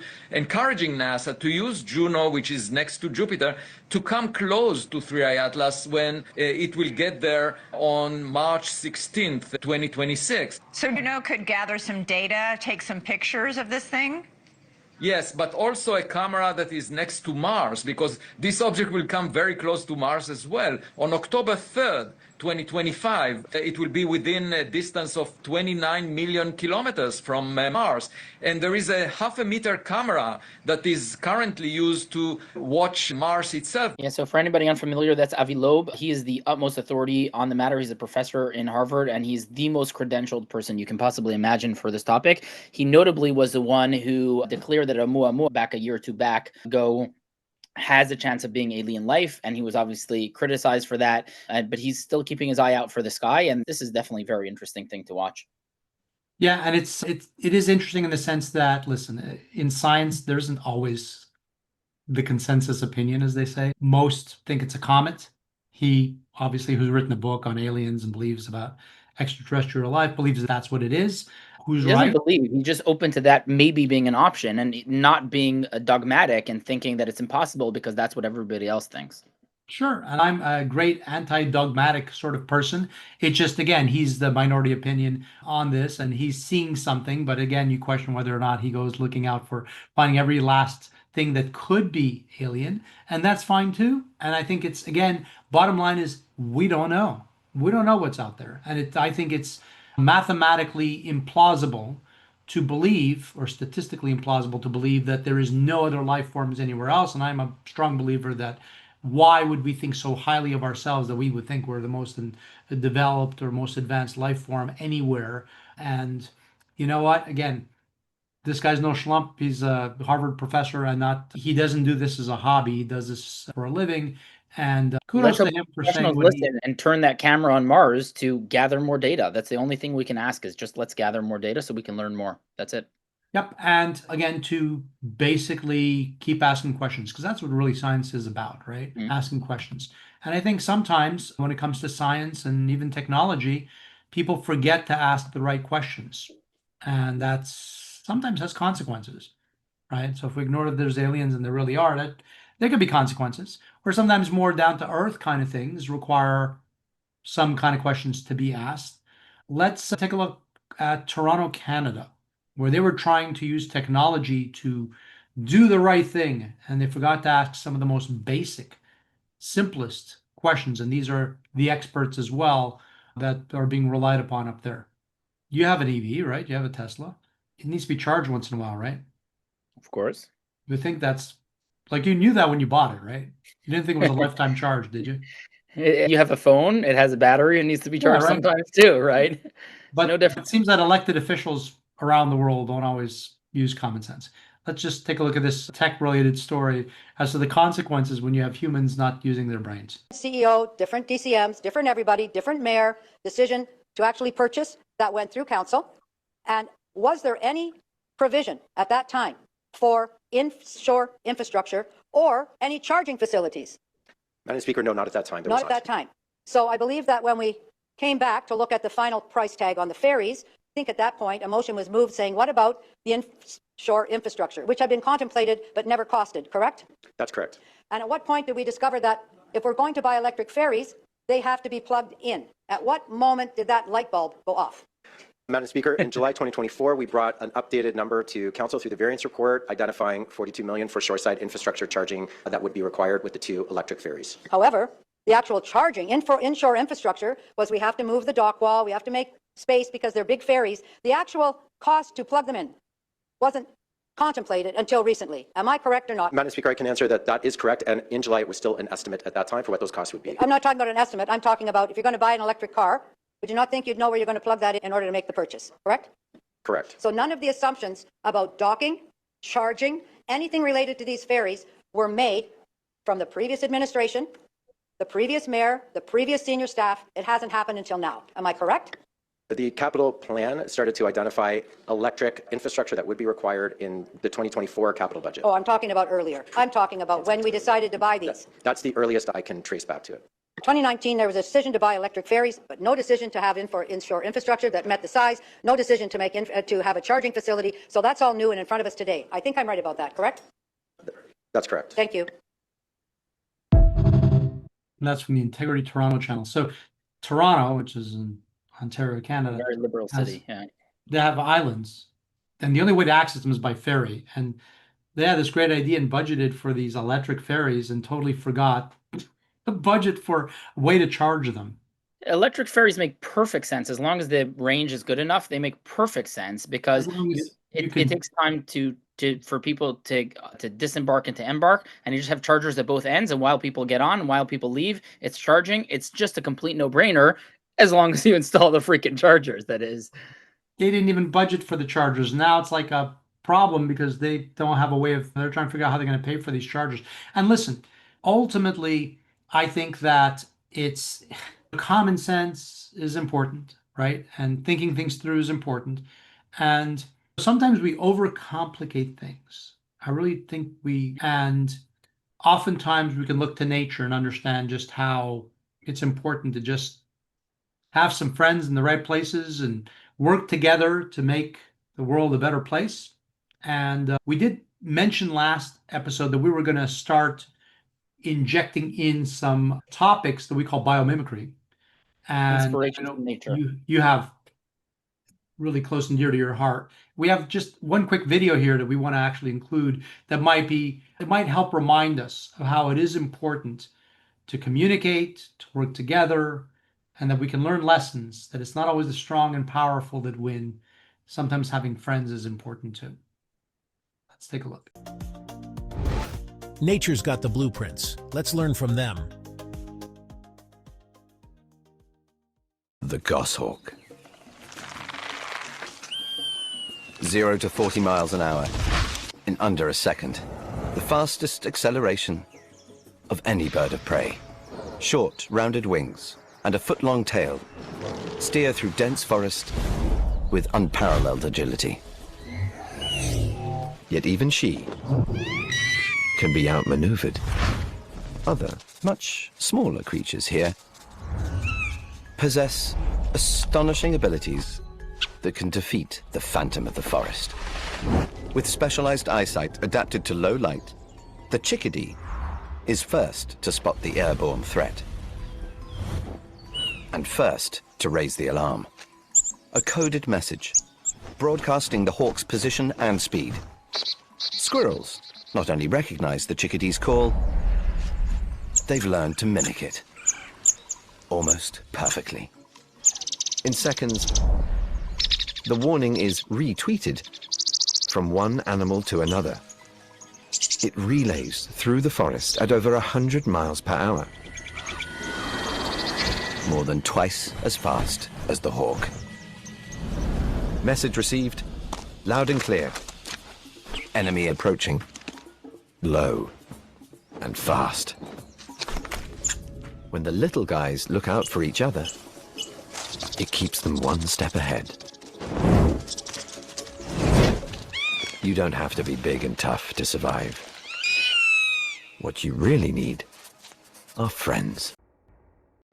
What are your thoughts? Such a beautiful message. Having friends beats strength. And it's, an inspiration from nature. And we hope to start sharing one of these hopefully every episode. What do you think? Yeah, I totally agree. And listen, I think that it's a timely reminder, right? And sometimes we can learn from the most basic things in nature, perhaps, are things we've forgotten. Just working together, communicating, very important. We consider communication such an important part of being human, but we often fail at it. We think that only humans retweet when it turns out that so do squirrels. And squirrels birds in the backyard here. I hear them doing the same thing when we put out some nuts. The first ones to alert everybody are the blue jays. And for the longest time, I always suspected that the squirrels were mimicking the sounds of the blue jays and responding back, almost like asking them, "Oh, you got peanuts out there? All right, what else have they got?" And it does seem that's very plausible. That's what's going on. Shifting gears, we always do try and include some information on health and healthy living.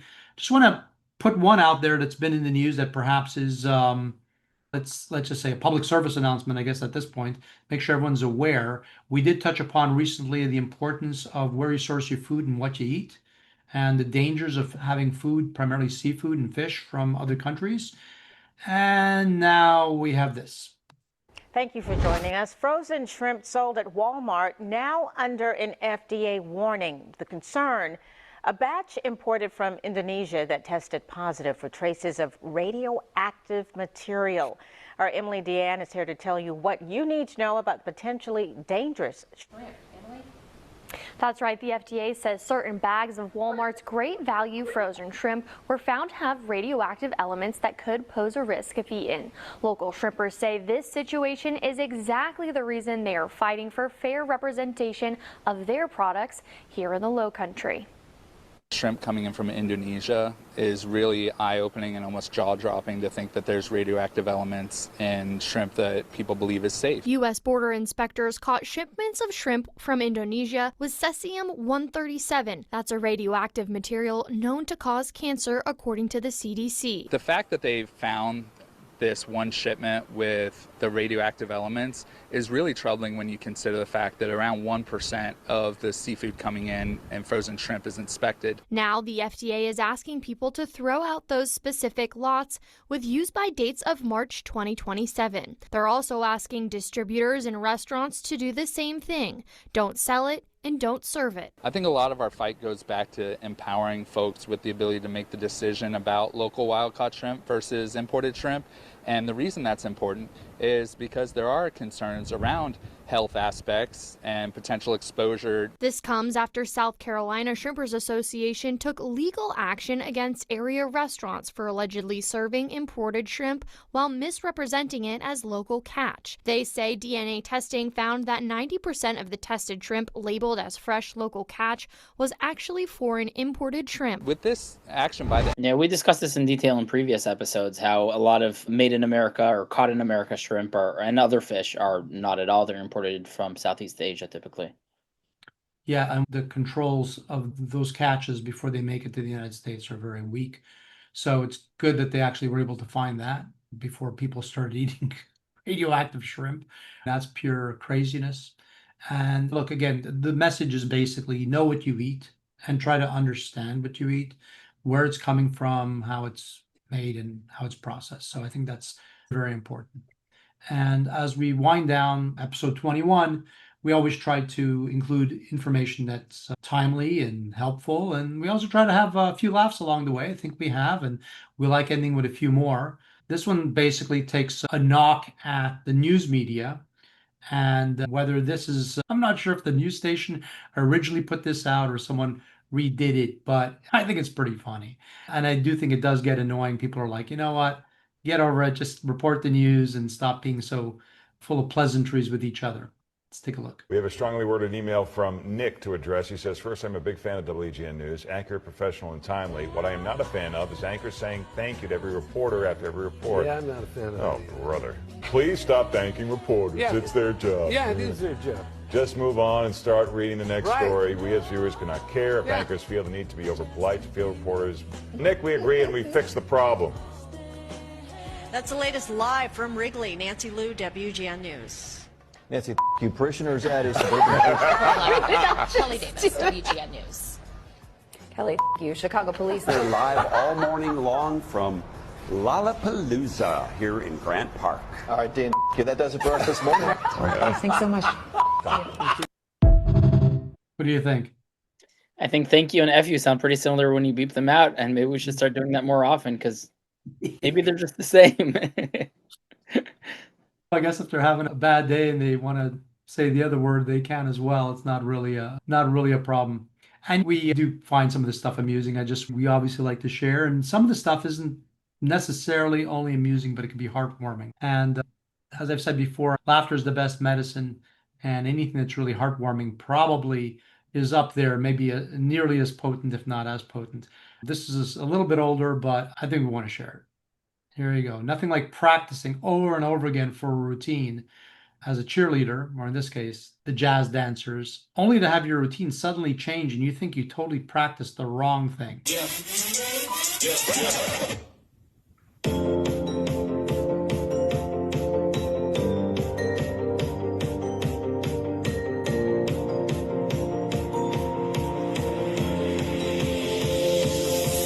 It's a beautiful night. We're looking for something dumb to do. Hey, baby, I think I wanna marry you.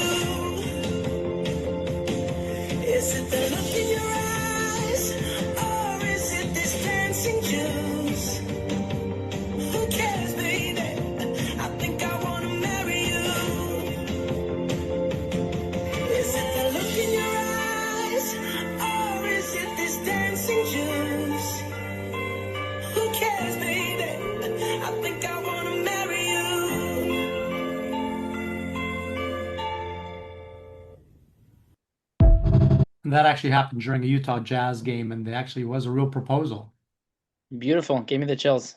Heartwarming. We should see The more of best that. part, if you play that again, is the reaction that she's just, what in the world? Like, she realizes she doesn't know what anyone's dancing to, and it's not trying to figure out how to not look totally lost. It is what it is. But hey, you know what? When it comes to humor, I've always said that Canadians tend to have, I think, the best comedy. The Brits do really well as well, Brits right? do well too, yeah. Better than I think we do here in the United States. Some of the stunts they pull are so over the top. I don't think they would fly here. And listen, I mean, there's all kinds of cool and interesting things on the internet, and some make us laugh.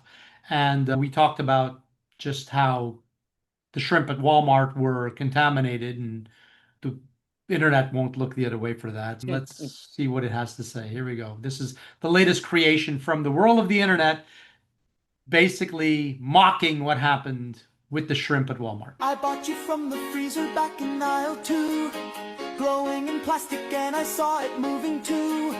If I was smart, I wouldn't eat what smells like glue. They took the shrimpies from a toxic, murky sea, soaked them in something that perplexed the CDC, and now my stomach's screaming like it's TNT. I fed my children. What did I give them? Radioactive shrimp from Walmart. Radioactive shrimp from Walmart. One bite made me glow in the dark. And now we meet inside the ER late at night. The nurse is whispering that something just ain't right. They scan my insides and my organs look real bright. Oh, I'm now immobile. Shrimps from Chernobyl. Radioactive shrimp from Walmart. Radioactive shrimp from Walmart. What the heck did I put in my cart? Radioactive shrimp from Walmart. Radioactive shrimp from Walmart. That's from the Cringe TV channel. So I hope Walmart doesn't have a takedown request to YouTube for us to remove this podcast or demonetize it because we just criticized Walmart. But I wouldn't be surprised. YouTube tends to follow with these things. it is what it is. We're just reporting the news, and we found a song that talks about it, about the latest shrimp from Walmart. Listen, that being said, I think, look, we basically exhausted all the things we're going to cover here on this episode. A lot more to come, and we are going to have some in-focus sessions that we're going to be putting together. And listen, I think it's important, again, what do we learn? It's important to communicate, just like the animals do in the wild, and they spread the word. It's important to have friends, more than having even little friends, better than having just one big tough guy. We have a lot to be proud of here in the United States. We have a lot of things we still have to address. Sometimes other countries see the world from a different lens than we do. But they should probably look at themselves too before they go and start making decisions about the world.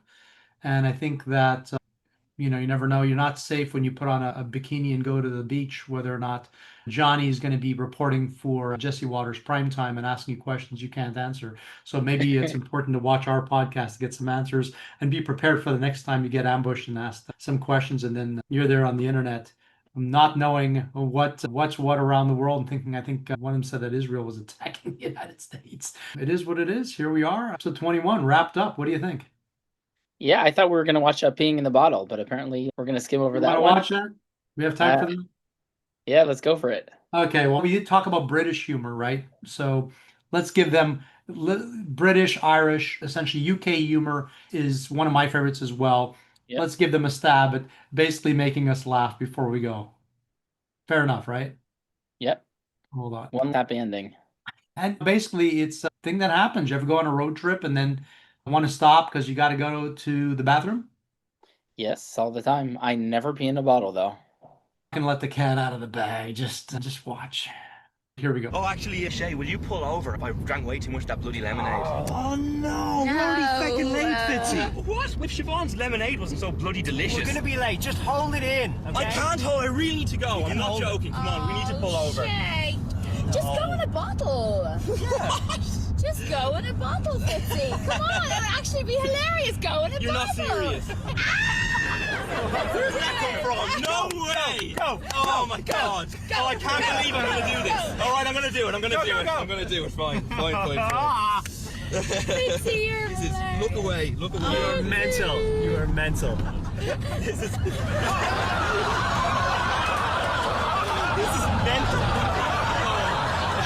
I can't believe you guys made me do this. You bloody reprobates. Consuming a lot of lemonade full of sugar can make you not just have to pee, but you can go number 2 as well. Oh, that's what I didn't get. So he didn't pee in the bottle, he did something else in the bottle. Oh my gosh. Peeing So be in careful when the someone's asking you to pull bottle. over, you better just pull over. Don't take a chance. Sending out an SOS. All right, everybody. You got that extra All right. encore, but I think with that, and now time you to learned end. also, when someone asks you to pull over, just pull over. Let them to the side of the road. Play it safe. You don't want to take any chances. With that, we'll see you next time. Thanks, Awesome. everybody. Thank you, everybody. Thank you, Joe. Have a great Thank week. you. Bye. Bye.